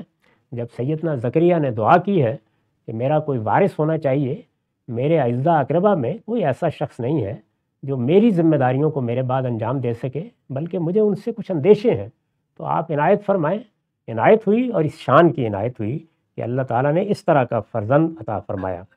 تو ارشاد ہوا کہ یہ سب چیزیں ہم نے اس کو دیں۔ اس میں جو الفاظ استعمال ہوئے ہیں ان میں سے بعض کی میں نے وضاحت کی ہے۔ میں نے لکھا ہے کہ اصل میں لفظ حنان آیا ہے، جس کا ترجمہ ذوق و شوق یا سوز و گداز رکھنے والی شخصیت کیا جا سکتا ہے۔ اصل میں لفظ حنان آیا ہے، اس کے معنی محبت، ذوق و شوق اور سوز و گداز کے۔ یہ طبیعت کا ایک خاص رجحان ہے جس میں رقت ہوتی ہے، نرمی ہوتی ہے، رجوع ہوتا ہے، بڑی لطافت ہوتی ہے۔ اس طرح کے لوگ قیادت کے لیے تو ایسے موضوع نہیں ہوتے، لیکن دلوں میں اتر کر ان کو تبدیل کر دینے کے لیے بڑے غیر معمولی ہوتے ہیں۔ اس کے معنی محبت، ذوق و شوق اور سوز و گداز کے ہیں۔ اللہ تعالیٰ جب اپنے کسی بندے پر خاص کرم فرماتا ہے تو اسے ان چیزوں سے بھی حصہ وافر عطا کر دیتا ہے، اچھی صلاحیتیں، اچھے رجحانات، اور وہ متعدد ہیں، کسی کو کوئی، کسی کو کوئی۔ اس لیے کہ انسان کے قلب و روح کی زندگی انہی چیزوں سے عبارت ہے۔ اگر اس کے اندر ذوق نہیں ہوگا، شوق نہیں ہوگا، اس کی سطح مختلف ہو سکتی ہے، یا اس کے اندر علم کا رجحان نہیں ہوگا، یا وہ چیزوں کے اندر اتر کر ان کو سمجھنے کا ذوق نہیں رکھتا ہوگا، تو وہ پھر وہ ذمہ داریاں ادا نہیں کر سکتا جو پیغمبر کی حیثیت سے اسے ادا کرنی ہوتی ہیں۔ حضرت یحییٰ پر یہ عنایت کس درجے میں تھی؟ یعنی یہ سب چیزیں جو بیان کی ہیں یہ سب پیغمبروں میں کسی نہ کسی درجے میں ہوتی ہیں، لیکن جب کسی کے بارے میں خاص طور پر بیان کیا جائے تو اس کا مطلب ہے کہ بدرجۂ اتم ہے، یعنی وہ آخری درجے میں ہے یا بڑے درجے میں ہے۔ ان میں یہ کس درجے میں تھیں، اس کا کچھ اندازہ انجیل میں ان کے ارشادات سے کیا جا سکتا ہے۔ انجیل میں جو سیدنا یحییٰ کے ارشادات نقل ہوئے ہیں وہ بڑے دل نواز ہیں۔ ان کو پڑھیے تو قرآن مجید نے یہاں جو ان کی شخصیت کی تصویر کھینچی ہے وہ بالکل سامنے آ جاتی ہے۔ ان کا بات کرنے کا انداز، ان کا دعوت دینے کا انداز، ان کا زندگی بسر کرنے کا انداز بڑا ہی منفرد ہے۔ یعنی امام فراہی نے جو یہ کہا ہے کہ یہ دونوں یعنی سیدنا یحییٰ اور سیدنا مسیح یہ انسانوں سے زیادہ فرشتوں کے قریب محسوس ہوتے ہیں اپنی طبیعت کے لحاظ سے۔ اس کا کچھ اندازہ انجیل میں ان کے ارشادات سے کیا جا سکتا ہے۔ ان کی دعوت کا ایک خاص رنگ تھا، یعنی پیغمبر دعوت دیتے ہیں، مثلا رسالت مآب صلی اللہ علیہ وسلم نے بھی دعوت دی ہے۔ آپ پر قرآن خود ایک دعوت و انذار کی کتاب کی حیثیت سے نازل کیا گیا ہے، اس کو آپ نے پڑھ کے سنایا ہے، اور مختلف مواقع پر اور مختلف انداز سے پڑھ کے سنایا ہے، اپنے گھر میں لوگوں کو پڑھ کے سنایا ہے، حرم میں کھڑے ہو کے پڑھ کے سنایا ہے، کسی موقع کے اوپر لوگوں کو بلا کے ان کے سامنے قرآن پیش کیا ہے. تو یہ انداز ہے کہ کیسے پیش کیا. اس کی کچھ تصویریں بھی ہمیں حدیث کی کتابوں میں ملتی ہیں، وہ اس وقت زیر بحث نہیں ہیں. تو ان کی دعوت کا بھی ایک خاص رنگ تھا. وہ لوگوں سے گناہوں کی توبہ کراتے، یعنی جس وقت وہ دعوت دیتے تو اس کے ساتھ وہ بنی اسرائیل کے پیغمبر ہیں. بنی اسرائیل ایک مسلمان قوم ہے، بلکہ پہلی مسلمان قوم ہے. تو مسلمان قوم کی حیثیت سے وہ پیغمبروں کے ماننے والے ہیں، آخرت کے ماننے والے ہیں، اللہ کی شریعت کے حاملین میں سے ہیں. تو اگر ان کے ہاں تبدیلی آتی اور وہ ان کی دعوت سے متاثر ہوتے تو ان سے توبہ کراتے، اور توبہ کرنے والوں کو روح و جسم دونوں کی پاکیزگی کے لیے غسل کراتے تھے. یعنی جب کوئی توبہ کر لیتا تو کہتے کہ اب تمہاری روح کو بھی پاکیزہ ہونا چاہیے. دین کی دعوت پاکیزگی کی دعوت ہے، دین کا مقصد پاکیزگی ہے. نہ وہ کوئی دنیا کا نظام الٹنے کے لیے آیا ہے، نہ وہ کام کرنے کے لیے آیا ہے جو لوگ اس دنیا میں اس سے متوقع سمجھتے ہیں. وہ روحوں کو، دلوں کو، دماغ کو، جسم کو، ہر چیز کو پاکیزہ بنانے کے لیے آیا ہے. اس کو قرآن مجید ایک ہی لفظ میں ادا کر دیتا ہے، تزکیہ، پاکیزگی حاصل کرنا. یہ پاکیزگی ہی دین میں مطلوب ہے. اور اللہ تعالیٰ نے فرمایا ہے کہ پاکیزگی حسن ہے، اور اللہ تعالیٰ کا جو فردوس بری ہے وہ حسن کا منتہا کمال ہے. اگر فردوس میں داخل ہونا چاہتے ہو تو اپنے آپ کو اس سے ہم آہنگ بناؤ، یعنی اس کے ماحول سے موافقت پیدا کرو. وہ کیسے ہوگی؟ وہ پاکیزگی کا منتہا کمال ہے. تم دنیا میں پاکیزگی حاصل کرنے کی صحیح کرو، پاکیزگی بدن میں بھی، پاکیزگی خورونوش میں بھی، اور پاکیزگی اخلاق میں بھی. تو پاکیزگی ہی اصل میں پورے دین کی حقیقت ہے، وہی اس کا مقصد ہے. وہ پاکیزگی کے لیے ان کو غسل کراتے تھے تاکہ وہ یہ سمجھیں کہ جب انہوں نے توبہ کی ہے تو ان کے ظاہر و باطن کو اب ایسے ہی پاکیزہ رہنا چاہیے. رسالت مآب صلی اللہ علیہ وسلم کی نسبت سے بعض روایتوں میں بھی یہ معلوم ہوا ہے کہ آپ نے لوگوں کو تلقین کی کہ تم ایمان لا رہے ہو تو غسل کر لو، تاکہ آدمی کو نفسیاتی طور پر یہ محسوس ہو کہ میں نے وہ سارا میل کچیل اتار دیا ہے، اب میں ایک نئی دنیا میں داخل ہو گیا ہوں. اسی بنا پر چونکہ وہ بڑے اہتمام سے غسل کراتے تھے، اسی بنا پر انہیں یوحنا بپتسمہ دینے والا، جان دی بیپٹسٹ کہا جاتا ہے. انہیں مسیح علیہ السلام کا ارہاس بھی کہتے ہیں. وہ گویا ان کی منادی کر رہے تھے، جیسے رسالت مآب صلی اللہ علیہ وسلم کے آنے سے پہلے سیدنا مسیح نے منادی کی ہے، مبشرم برسول یاتی من بعد اسمہ احمد. میں ایک ایسے پیغمبر کی بشارت دینے کے لیے آیا ہوں جس کا نام احمد ہوگا اور وہ میرے بعد آئے گا. ایسے ہی وہ بھی منادی کرتے تھے. چنانچہ وہ ان کی منادی کرتے تھے کہ توبہ کرو، اس لیے کہ خدا کی بادشاہی قریب آ گئی ہے. اسی طرح کہتے تھے کہ میں بیابان میں ایک پکارنے والے کی آواز ہوں کہ تم خداوند کی راہ کو سیدھا کرو. یہ بڑے ہی دل نواز الفاظ ہیں. گویا تم اس وقت بنی اسرائیل کو کہا ہے، اس وقت ہنستے بستے گھرانے نہیں ہو. بظاہر تو تمہاری بستیاں ہیں، تمہارے شہر ہیں، ان کی رونق ہے، تمہارے بازار ہیں، ہنگامے ہیں، لیکن اصل میں تم بیابان ہو چکے ہوئے ہو. تو اس لیے میں تمہارے اندر پھول کھلانے کے لیے آیا ہوں. میں تو بیابان میں ایک پکارنے والے کی آواز ہوں کہ تم خداوند کی راہ کو سیدھا کرو. تو اس طرح دعوت دیتے تھے. قرآن مجید نے یہاں اس پہلو کے لیے لفظ حنان کو استعمال کیا ہے. دوسرا لفظ استعمال کیا وہ کانا تقیہ، اور وہ نہایت پرہیزگار تھا.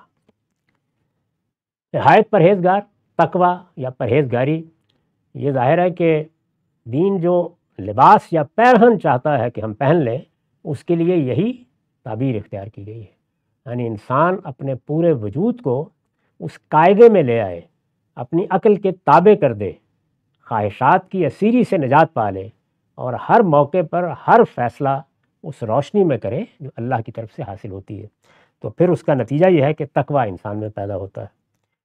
اس پر بھی میں نے وضاحت کیا کہ حضرت مسیح نے فرمایا تھا کہ جو عورتوں سے پیدا ہوئے ہیں ان میں یوحنا بپتسمہ دینے والے سے بڑا کوئی نہیں ہوا. یہ متی کی انجیل میں ان کے الفاظ ہیں. جو عورتوں سے پیدا ہوئے ہیں ان میں یوحنا یعنی وہی یوحنا بپتسمہ دینے والے سے بڑا کوئی نہیں ہوا. اس سے اندازہ کیا جا سکتا ہے کہ زہد و تقوی میں بھی وہ کس مقام پر تھے. استاد امام لکھتے ہیں ان کی ساری زندگی ترک دنیا کی زندگی تھی. یعنی پیغمبروں میں یہ بہت منفرد ہیں دونوں. انہوں نے دنیا کی سب آلائشیں اپنے ہاں سے اتار کے پھینک دی تھی. ان کی ساری زندگی ترک دنیا کی زندگی تھی.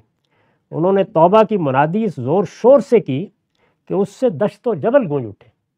رسالت مآب صلی اللہ علیہ وسلم کی دعوت کے بارے میں بھی حال ہی نے کہا ہے کہ وہ بجلی کا کڑکا تھا یا صوت ہادی، عرب کی زمین جس نے ساری ہلا دی، تو ان کے بارے میں بھی یہ بیان کیا جاتا ہے۔ اور اگر آپ بائبل کو پڑھیں، خاص طور پر اناجیل کو، تو جو تصویر سامنے آتی ہے وہ ایسی ہی ہے۔ انہوں نے توبہ کی منادی زور و شور سے کی کہ اس سے دشت و جبل گونج اٹھے۔ ہیکل میں تقریر کرتے، جو ان کا معبد ہے، سیدنا سلیمان نے جو مسجد بنائی تھی جس کو ہیکل سلیمانی کہا جاتا ہے، وہاں جاتے تھے، ہیکل میں تقریر کرتے تو لوگوں کے دل دہل جاتے، لیکن اس دنیا سے ان کا تعلق صرف دینے کے لیے تھا۔ اس سے انہوں نے لیا کچھ بھی نہیں۔ جنگل کے شہد اور اس کی ٹڈیوں پر گزارا کرتے، کمبل کی پوشاک سے بدن ڈھانکتے، اور جس سر کو چھپانے کے لیے اس دنیا میں کوئی چھت نہیں بنائی، اس کو خدا کی خاطر کٹوا کر اس دنیا سے رخصت ہوگا۔ یعنی کوئی گھر نہیں بنایا، نکاح بھی نہیں کیا، نہ بچے ہوئے، نہ خاندان بنا، کچھ بھی نہیں کیا۔ اب ظاہر ہے کہ یہ تجرد اور ترک دنیا کی زندگی ہے۔ سوال کیا جا سکتا ہے کہ کیا یہ زندگی اختیار کی جا سکتی ہے؟ تو ہمارے دین میں جو عمومی ہدایات ہیں ان میں تو اس چیز کی ترغیب نہیں دی گئی، بلکہ بتا دیا گیا ہے، اور خود قرآن میں اس کو موضوع بنایا گیا ہے۔ آگے اللہ تعالیٰ نے بتایا ہے کہ رہبانیت نبتدؤھا، یہ ترک دنیا، یہ رہبانیت، یہ مسیحیوں نے اپنے ہاں ایجاد کر لی ہے، ما کتبناھا علیہم، ہم نے یہ ان پر کبھی لازم نہیں کی تھی۔ تو عمومی قانون یہی ہے، لیکن جس وقت کوئی خصوصی ذمہ داری کسی شخص کو دی جاتی ہے اللہ تعالیٰ کی طرف سے، تو اس کے قوانین پھر عمومی نہیں رہتے۔ اس کی سب مثالیں قرآن میں بھی ہیں، حدیثوں میں بھی ہیں۔ رسالت مآب صلی اللہ علیہ وسلم کو پیغمبر کے منصب پر فائز کیا گیا، تو آپ کے معاملے میں نمازوں کی صورت وہ نہیں رہی جو ہم لوگوں کے لیے ہے۔ ہمارے اوپر 5 نمازیں فرض کی گئی ہیں، رسالت مآب صلی اللہ علیہ وسلم کو پابند کیا گیا کہ وہ ایک چھٹی نماز بھی لازماً پڑھیں گے، تہجد کی نماز ہے۔ روزوں کے معاملے میں بھی اسی طرح بعض خصوصی معاملات ہیں جن کو حضور نے خود بھی بیان فرمایا ہے۔ بیویوں اور نکاح کے بارے میں بھی بعض خصوصی ہدایات آپ کی نبوی حیثیت کے لحاظ سے آپ کو دی گئیں، اور اللہ تعالیٰ نے خود ایماء فرمایا کہ یہ آپ کو نبوت کی ذمہ داریوں کو ادا کرنے کے لیے اب کرنا ہے۔ تو اس طرح کے معاملات، اور اس میں اگر قرآن میں اس کو دیکھیں تو یہ الفاظ آئے ہیں کہ یہ جو ہم قانون دے رہے ہیں خالصۃ لک من دون المؤمنین، یہ عام ایمان والوں کے لیے نہیں ہے، یہ خالص تمہارے ہی لیے ہے۔ سیدنا مسیح کی حیثیت بھی بالکل یہی ہے۔ اسی طرح رسالت مآب صلی اللہ علیہ وسلم نے جب مسلمانوں کی مدینہ میں آ کے حکمران کی حیثیت سے ذمہ داریاں سنبھال لیں تو اختیاری فقر اختیار کر لیں، یعنی عام حالات میں آپ کھائیں، کمائیں، دنیا کی زینتیں حاصل کریں، لیکن آپ نے فرمایا کہ جب تک میں مہاجرین کو آباد نہیں کر لیتا، اور اس میں بڑا وقت لگا ہے، 2 دن نہیں لگے، اس وقت تک میں پہلے ان کی ضروریات پوری کروں گا، اس کے بعد میرے گھر میں کچھ جائے گا۔ تو یہ ظاہر ہے کہ منصبی ذمہ داریوں کے لحاظ سے یہ دونوں سیدنا یحییٰ اور سیدنا مسیح یہ عام پیغمبر نہیں ہیں۔ اللہ تعالیٰ نے جو پیغمبری کا ایک منصب قائم کیا، اس کی تاریخ کے بارے میں بارہا بتا چکا ہوں کہ اس کا پہلا مرحلہ وہ تھا جو سیدنا ابراہیم پر ختم ہوا ہے، اس کے بعد بھی کسی حد تک جاری رہا، لیکن بتدریج اس کو ختم کر دیا گیا۔ وہ یہ تھا کہ ہر قوم کے اندر اللہ تعالیٰ ایک رسول بھیجتے تھے، اور پھر اس قوم کے لیے اللہ کی عدالت زمین پر برپا ہو جاتی تھی، اور زمین ہی پر اس کا فیصلہ سنا دیا جاتا تھا۔ آخرت کے فیصلے تو ہوں گے مرنے کے بعد۔ یہ طریقہ رہا۔ اس کی بہت سی مثالیں قرآن نے بیان کی ہیں۔ سیدنا لوط ہیں، اس سے پہلے شعیب ہیں، اس سے پہلے دوسرے پیغمبر ہیں جیسے ہود ہیں، صالح ہیں، یہ سب گویا اسی سلسلے کے پیغمبر ہیں۔ سیدنا ابراہیم کے بعد پھر بتدریج نبوت کو ان کی اولاد میں خاص کر دیا گیا، اور پھر سیدنا موسیٰ کو جب اللہ تعالیٰ نے اپنی کتاب دی تو گویا پہلی مسلمان قوم باقاعدہ منظم طریقے سے اللہ تعالیٰ کے احکام کی مخاطب ہوئی، بنی اسرائیل جن کو کہا جاتا ہے، اور قرآن مجید کی سورہ بقرہ کا خصوصی خطاب انہی سے ہے۔ تو ان لوگوں کو جب اللہ تعالیٰ نے اٹھایا اور ایک بڑی ذمہ داری دی ہے، تو ان کے لیے بھی بعض خصوصی احکام ہیں، ان کی الگ تفصیلات ہیں۔ ان کے یہ آخری پیغمبر ہیں، یعنی سیدنا یحییٰ اور سیدنا مسیح کس لیے بھیجے گئے ہیں؟ اپنی قوم پر حجت تمام کر کے اسی دنیا میں اس کے لیے عذاب و ثواب کا فیصلہ کریں۔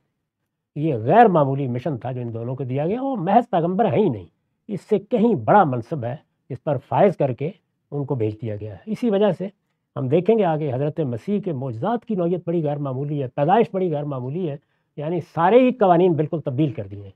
اور اس درجے میں جب اتمام حجت ہو گیا ہے تو پھر وہ اعلان کیا ہے، جب سیدنا مسیح کو اٹھایا ہے کہ اب ہم نے فیصلہ سنا دیا ہے کہ انی متوفیک و رافعک الیہ و مطہرک من الذین کفروا و جاعل الذین اتبعوک فوق الذین کفروا الی یوم القیامہ، کہ مسیح واپس آ جاؤ، ہم نے فیصلہ کیا ہے کہ ہم تمہیں وفات دیں گے اور ان ظالموں سے الگ کر کے تمہیں اٹھا لیں گے، ان کے کفر سے تمہیں پاک کریں گے اور تیرے پیروکاروں کو قیامت تک تیرے منکرین پر غلبہ دیا رکھیں گے۔ یہ اعلان کر کے ختم کر دیا۔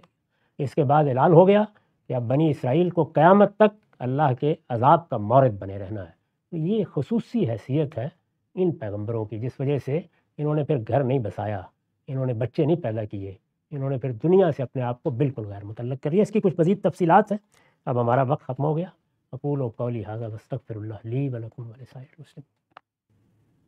تینوں حضرات، ہم سورہ مریم کی آیت 15 سے درس کی ابتدا کر رہے ہیں۔ سیدنا یحییٰ کی سرگزشت زیر بحث ہے۔ قرآن مجید نے ان کا تعارف کرایا، یہ بتایا کہ پیغمبری کے منصب پر فائز کرنے کے لیے جن لوگوں کا انتخاب کیا جاتا ہے ان میں کیا اوصاف ہوتے ہیں، اور یہ اشارہ کر دیا کہ یحییٰ ان میں سے کس وصف میں کس درجے پر تھے۔ اس سے یہ بھی معلوم ہوا کہ ان کی طبیعت کا رجحان کیا تھا اور ان کی شخصیت کی نشو و نما کس جہت میں ہوئی۔ میں نے عرض کیا تھا کہ زہد و تقویٰ کے لحاظ سے بھی وہ بڑے غیر معمولی مقام پر فائز تھے، اور اپنی زندگی میں انہوں نے تجرد اور انقطاع کو اختیار کیا، یعنی ایک طرح کی رہبانیت اختیار کر لی۔ رہبانیت کے بارے میں دین کا نقطہ نظر عمومی حالات میں کیا ہے وہ قرآن سے بھی واضح ہے۔ رسالت مآب صلی اللہ علیہ وسلم نے اسی کو اس طرح واضح بھی کر دیا کہ لا رہبانیت فی الاسلام۔ ہمارے دین میں اللہ تعالیٰ کی جو نعمتیں ہیں ان سے فائدہ اٹھایا جائے گا، وہ صرف ضروریات کی حد تک نہیں بلکہ زینت کی چیزوں کا بھی خاص ذکر کر کے سورہ اعراف میں متنبع کر دیا ہے کہ اللہ تعالیٰ نے یہ پیدا ہی ایمان والوں کے لیے کی ہے۔ ایمان والوں کے لیے ایک چیز دنیا کو دی گئی ہے جس سے منکرین ان کے طفیل میں فائدہ اٹھاتے ہیں۔ اس کی یہ تنبیہ فرمائی ہے کہ وہ کون ہے جو یہ جسارت کرتا ہے کہ اللہ نے جو زینتیں اپنے بندوں کے لیے پیدا کی ہیں وہ ان کو حرام کر دے۔ یہ عمومی قانون ہے۔ عمومی قانون میں تو اسی چیز کو بیان بھی کیا جائے گا، اس کا لحاظ بھی رہے گا، لیکن خصوصی حالات جیسے ہم دنیوی زندگی میں کہتے ہیں کہ ہنگامی صورتحال پیدا ہو گئی ہے، اس کے احکام بالکل الگ ہوتے ہیں۔ اس میں بعض اوقات غیر معمولی فیصلے کرنے پڑتے ہیں اور غیر معمولی اقدامات بھی۔ دو پیغمبر ہیں، سیدنا سلیمان اور سیدنا داؤد۔ قرآن مجید بتاتا ہے کہ انہوں نے دنیا کی زینت کو بھی وہاں تک پہنچا دیا کہ جب سیدنا سلیمان کے محل میں ملکہ بلقیس آئی تو سرہم ممرد من قواریر، وہ ایسا شیشے کے بنے ہوئے فرش کا محل تھا کہ دیہاتی ہو کر رہ گئی، اور اس نے اپنے پائنچے اٹھا لیے اور اس سے سخت متاثر بھی ہوئی۔ لیکن رسالت مآب صلی اللہ علیہ وسلم کو سخت ہنگامی صورتحال پیش آ گئی، ہجرت ہوئی، ایک نئی مملکت کی بنیاد رکھ دی گئی، اللہ کے پیغمبر کے ساتھ آپ اس کے حکمران بھی ہو گئے، اور اس طرح اس کی ذمہ داریاں بھی آپ پر آ گئیں، تو بالکل دوسری زندگی آپ کو اختیار کرنا پڑی۔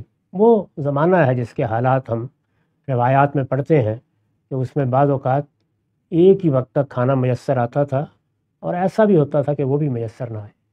جو کچھ ملتا تھا اس میں سب سے پہلی ترجیح آپ کی یہی ہوتی تھی کہ مہاجرین جن کا کیمپ مسجد ہی میں لگا ہوا تھا، جس کو صفہ کہا جاتا ہے یا اصحاب صفہ، یہ در حقیقت وہ مہاجرین ہیں جن کے لیے مواخات کا بندوبست نہیں ہو سکا۔ یعنی لوگ آئے تو ایک طریقہ تو یہ اختیار کیا گیا کہ ایک انصاری کے ساتھ ایک مہاجر کو بھائی بنا کے اس کی ذمہ داری اس پر ڈال دی گئی۔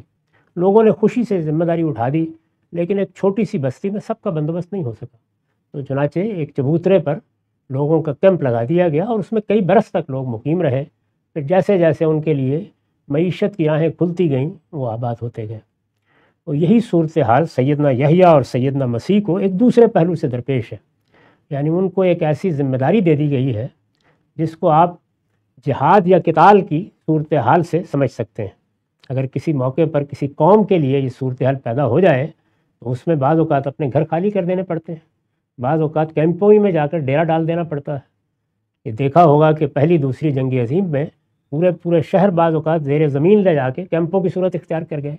تو یہ سب چیزیں ہنگامی حالات میں ہوتی ہیں۔ ہنگامی حالات کے ایک پہلو وہ ہے جو ہماری دنیاوی زندگی سے متعلق ہے، اس کے قوانین بھی بالکل الگ ہوتے ہیں۔ چنانچہ دنیا کے نئے دساتیر میں بھی اس کی گنجائش رکھی جاتی ہے کہ اگر کسی وقت یہ صورتحال پیدا ہو جائے تو ایمرجنسی کا اعلان کر دیا جائے۔ اسی نوعیت کی ایک چیز انبیاء کے ساتھ بھی ہوئی ہے، چنانچہ ہم اس کی کچھ تفصیلات پڑھ رہے ہیں۔ یعنی ایک پوری قوم کا اللہ نے انتخاب کیا ہے۔ بنی اسرائیل کوئی عام اقوام میں سے ایک قوم نہیں ہے، یہ قوم نوح نہیں ہے، یہ قوم لوط نہیں ہے، وہ عام اقوام ہے۔ یہ تو خدا کی منتخب قوم ہے۔ پوری قوم کو نبوت کے منصب پر فائز کیا گیا ہے۔ اللہ تعالیٰ جس طرح پیغمبروں کا انتخاب کرتا ہے اس طرح اس نے پوری قوم کا انتخاب کیا ہے۔ قرآن مجید نے اس انتخاب کو سورہ آل عمران میں بالکل پیغمبروں کے مقابل رکھ کے بیان کیا ہے۔ ان اللہ اصطفیٰ آدم و نوح و آل ابراہیم و آل عمران علی العالمین۔ ہم نے دنیا کی ساری قوموں سے ترجیح دے کر، منتخب کر کے، فضیلت دے کر آدم کا انتخاب کیا، نوح کا انتخاب کیا اور ابراہیم کی پوری اولاد کا انتخاب کیا۔ تو یہ انتخاب ہے جس کے تحت بنی اسرائیل کو پہلی مسلمان قوم کی حیثیت سے اٹھایا گیا ہے۔ پہلی مرتبہ اللہ تعالیٰ نے اجتماعی زندگی کے بارے میں ہدایات بھی تورات میں اسی قوم کو سامنے رکھ کر دی ہیں۔ اس قوم کا اس منصب سے معزول ہونے کا وقت آ گیا ہے۔ یہ خدا کے غضب کا نشانہ بن گئی ہے۔ اللہ تعالیٰ نے بڑا سخت قانون بیان کیا ہے ان لوگوں کے بارے میں جن کو وہ کسی اپنے مقصد کے لیے منتخب کرتا ہے، جس کو استفاء کہتے ہیں عربی زبان میں۔ یہ استفاء پیغمبروں کا ہوتا ہے، یہ استفاء آل ابراہیم کا ہوا ہے، سیدنا ابراہیم کی پوری اولاد کا انتخاب ہوا ہے۔ اور اس انتخاب کے پھر کچھ لازمی نتائج ہیں جو دنیا میں بھی نکلتے ہیں، وہ قرآن نے بیان کر دیے ہیں، پیغمبروں کے بارے میں بیان کیا ہے کہ ایسا نہیں ہے کہ تم اب منتخب ہو گئے ہو تو انحراف کرو گے تو معاف کر دیے جاؤ، اسی دنیا میں سزا دیں گے، اور سزا بھی بیان کر دی۔ یعنی اندازہ کیجیے سورہ حاقہ میں بڑے سخت الفاظ میں بیان کیا ہے کہ ان لوگوں کے سامنے جو اس وقت تمہاری قوم کے لوگ ہیں، جن کی طرف تم پیغمبر بنا کے کھڑے کیے گئے، ان کے سامنے تمہاری گردن مار دیں گے۔ تو اللہ تعالیٰ نے کہا کہ ان میں سے کوئی اس وقت بچانے کے لیے بھی آگے نہیں بڑھ سکے گا اگر ادنا درجے میں بھی اپنے منصب کی ذمہ داریوں سے انحراف کرو گے۔ تو یہی قانون ذرا نرمی کے ساتھ، نسبتاً نرمی کے ساتھ بنی اسرائیل اور بنی اسماعیل کے لیے بھی ہے۔ یہ ذریت ابراہیم ہے۔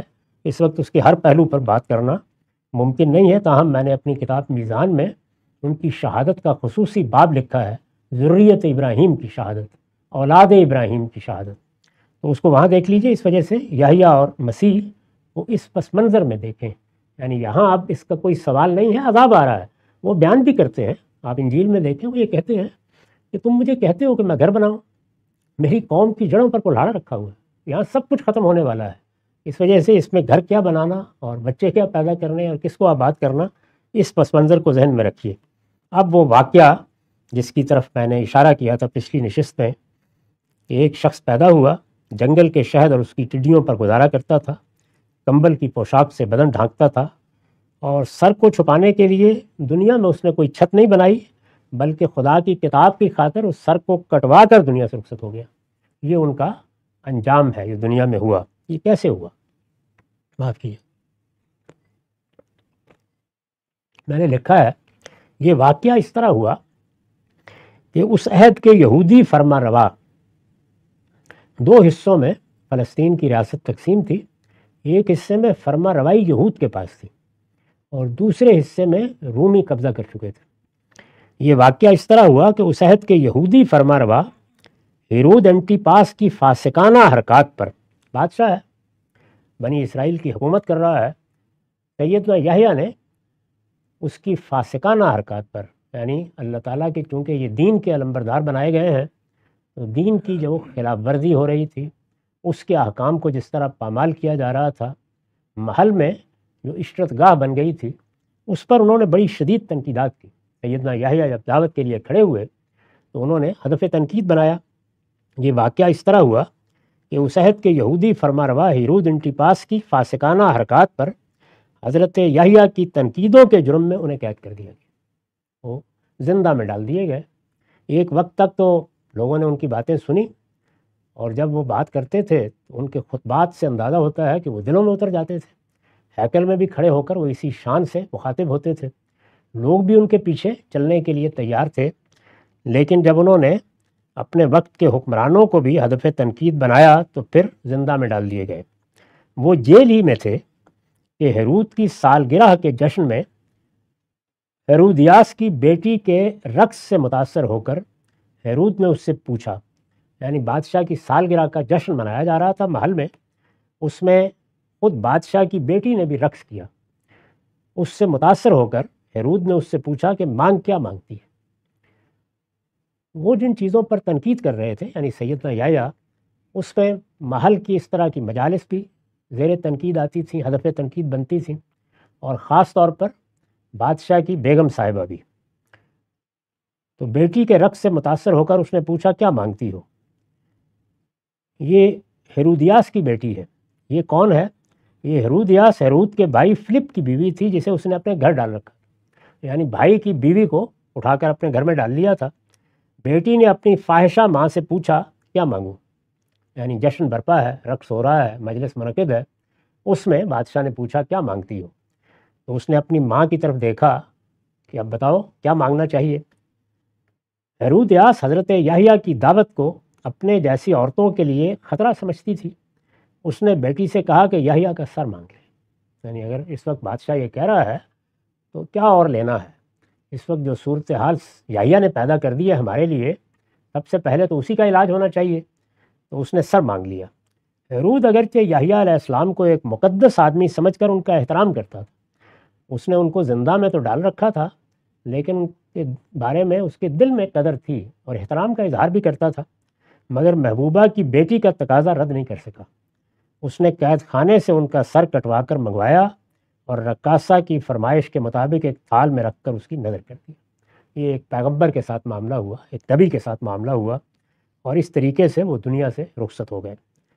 یہاں یہ امر واضح رہے کہ یحییٰ علیہ السلام کی جس فقیرانہ زندگی کا ذکر اوپر ہوا ہے، وہ انہوں نے اس لیے اختیار کی کہ وہ اور مسیح علیہ السلام دونوں بنی اسرائیل پر اتمام حجت سے پہلے آخری اتمام حجت کے لیے آئے تھے، یعنی اتمام حجت سے پہلے آخری مرتبہ اب اللہ کی حجت پوری کر دی جائے۔ ان کی بےعزتی اس لیے ہوئی تھی، وہ اس بستی میں گھر کیا بناتے جو سیلاب کی زد میں تھی، اور اس درخت کی بہار کیا دیکھتے جس کی جڑوں پر کلہاڑا رکھا ہوا تھا۔ ایک ایک دروازے پر دستک دے کر لوگوں کو آنے والے طوفان سے خبردار کرنے والے اپنا گھر بسانے اور اپنا کھیت اگانے میں لگ جاتے تو اپنے فرض سے کوتاہی کے مرتکب قرار پاتے، یعنی جو ذمہ داری انہیں دی گئی تھی اس میں اب نہ تو کوئی معاش کی جد و جہد کی جا سکتی تھی، نہ گھر بسائے جا سکتے تھے، نہ بیوی بچوں کی ذمہ داری اٹھائی جا سکتی تھی۔ ان کے لیے ایک ہی کام تھا کہ وہ شب و روز ایک ایک شخص کو پکار کر بتا دیں کہ کیا ہونے والا ہے۔ چنانچہ متی کے 7ویں باب میں جب سیدنا مسیح یہ بتاتے ہیں کہ کیا ہونے والا ہے، تو دیکھیے کہ اس میں وہ کہتے ہیں کہ یہ جو نوجوان میرے سامنے کھڑا ہے یہ دنیا سے رخصت نہیں ہوگا کہ میں آ جاؤں گا، اور جب میں آؤں گا تو کچھ بھی باقی نہیں رہے گا، اسی طرح جیسے نوح کا طوفان آ گیا تھا۔ چنانچہ 70 عیسوی میں پھر وہ پیشین گوئی حرف بحرف پوری ہو گئی، اور وہ طوفان برپا ہوا کہ جس کی تفصیلات بیان کرتے ہوئے رونگٹے کھڑے ہو جاتے ہیں جو کچھ ہوا اس موقع پر۔ تو یہ صورتحال ہے جس سے وہ خبردار کرنے کے لیے دونوں آئے تھے۔ ایک ایک دروازے پر دستک دے کر لوگوں کو آنے والے طوفان سے خبردار کرنے والے اپنا گھر بسانے اور اپنا کھیت اگانے میں لگ جاتے تو اپنے فرض سے کوتاہی کے مرتکب قرار پاتے۔ چنانچہ دونوں نے، یعنی سیدنا یحییٰ نے بھی اور سیدنا مسیح نے بھی، تجرد و انقطاع کا طریقہ اختیار کیا۔ تنہا رہیں گے، لوگوں سے کٹ کے رہیں گے، ایک معتکف کی سی زندگی بسر کریں گے، یعنی ایک راہب کی زندگی۔ قوت لا یموت پر اکتفا کی، اتنا ہی دنیا سے لیں گے جس سے جسم و جان کا رشتہ برقرار رکھا جا سکے، اس کو قوت لا یموت کہا جاتا ہے۔ درویشوں کا لباس پہنا اور زمین و آسمان ہی کو چھت اور بچھونا بنا کر زندگی بسر کرتے ہوئے دنیا سے رخصت ہو گئے۔ جب وہ یروشلم میں بھی آئے ہیں سیدنا مسیح تو کوہ زیتون پر ایک غار میں مقیم رہے، یعنی انہوں نے کوئی گھر، کوئی بستی اس کو اپنا مسکن بنانا پسند ہی نہیں کیا۔ تو یہ پس منظر ہے جس میں یہ بیان کیا جا رہا ہے۔ اس سے جو چیز ہم پر واضح ہوتی ہے وہ یہ ہے کہ اللہ تعالیٰ کی ہدایات و احکام کو ان کے پس منظر میں رکھ کر اگر نہ دیکھا جائے اور ان میں سے کسی چیز کی جو خصوص میں ہے تعمیم کر دی جائے، جو تعمیم میں ہے اس میں خصوص پیدا کر دیا جائے، تو ہر چیز درہم برہم ہو جاتی ہے۔ ہر جگہ پر ایک الگ حکم ہے اور ہر مکان کا ایک الگ قاعدہ ہے، اس کو ملحوظ رکھنا چاہیے۔ عام طور پر اسی میں خرابی ہوئی ہے، چنانچہ مسیحیوں نے ان کی اسی زندگی کو اصل زندگی کے طور پر لیا اور پھر اس کے بعد رحمانیت کا ایک پورا ادارہ وجود میں آ گیا۔ اس کے بعد یہ فرمایا تھا کہ وہ سرکش اور نافرمان نہیں ہوئے، والدین کے فرما بردار رہے، یعنی یہ بتا دیا کہ وہ ذمہ داریاں جو اخلاقی لحاظ سے ان پر عائد ہوتی تھی ان میں کوئی کوتاہی انہوں نے نہیں کی۔ یہ اس پہلو سے بیان کیا ہے کہ اگر کسی ہنگامی صورتحال میں وہ اپنے گھر میں بیوی نہیں لائے یا انہوں نے بچے نہیں پیدا کیے یا اپنے لیے چھت نہیں بنائی تو یہ تو ان کا اختیار تھا، لیکن والدین کے وہاں پیدا ہوئے تھے، تو اس وجہ سے ان کے حقوق ختم نہیں ہوئے، اس کو خاص طور پر اس لیے نمایاں کیا۔ اس پر میں نے لکھا ہے یعنی اس کے باوجود نہایت وفادار تھے کہ ولادت سے لے کر تعلیم و تربیت تک کسی معاملے میں بھی والدین کے محتاج نہیں رہے، یعنی ان پر کوئی ذمہ داری بھی نہیں ڈالی، بلکہ براہ راست اللہ تعالیٰ کی نگرانی میں ان تمام مراحل سے گزرے لیکن وفادار رہے، ان کے حقوق ادا کرتے رہے۔ تو اس سے واضح ہوا کہ والدین نے کیا کیا کیا نہیں کیا، اس سے بھی بے نیاز ہو کر ان کی خدمت کرنی چاہیے اور ان کا وفاداری آدمی کو رہنا چاہیے۔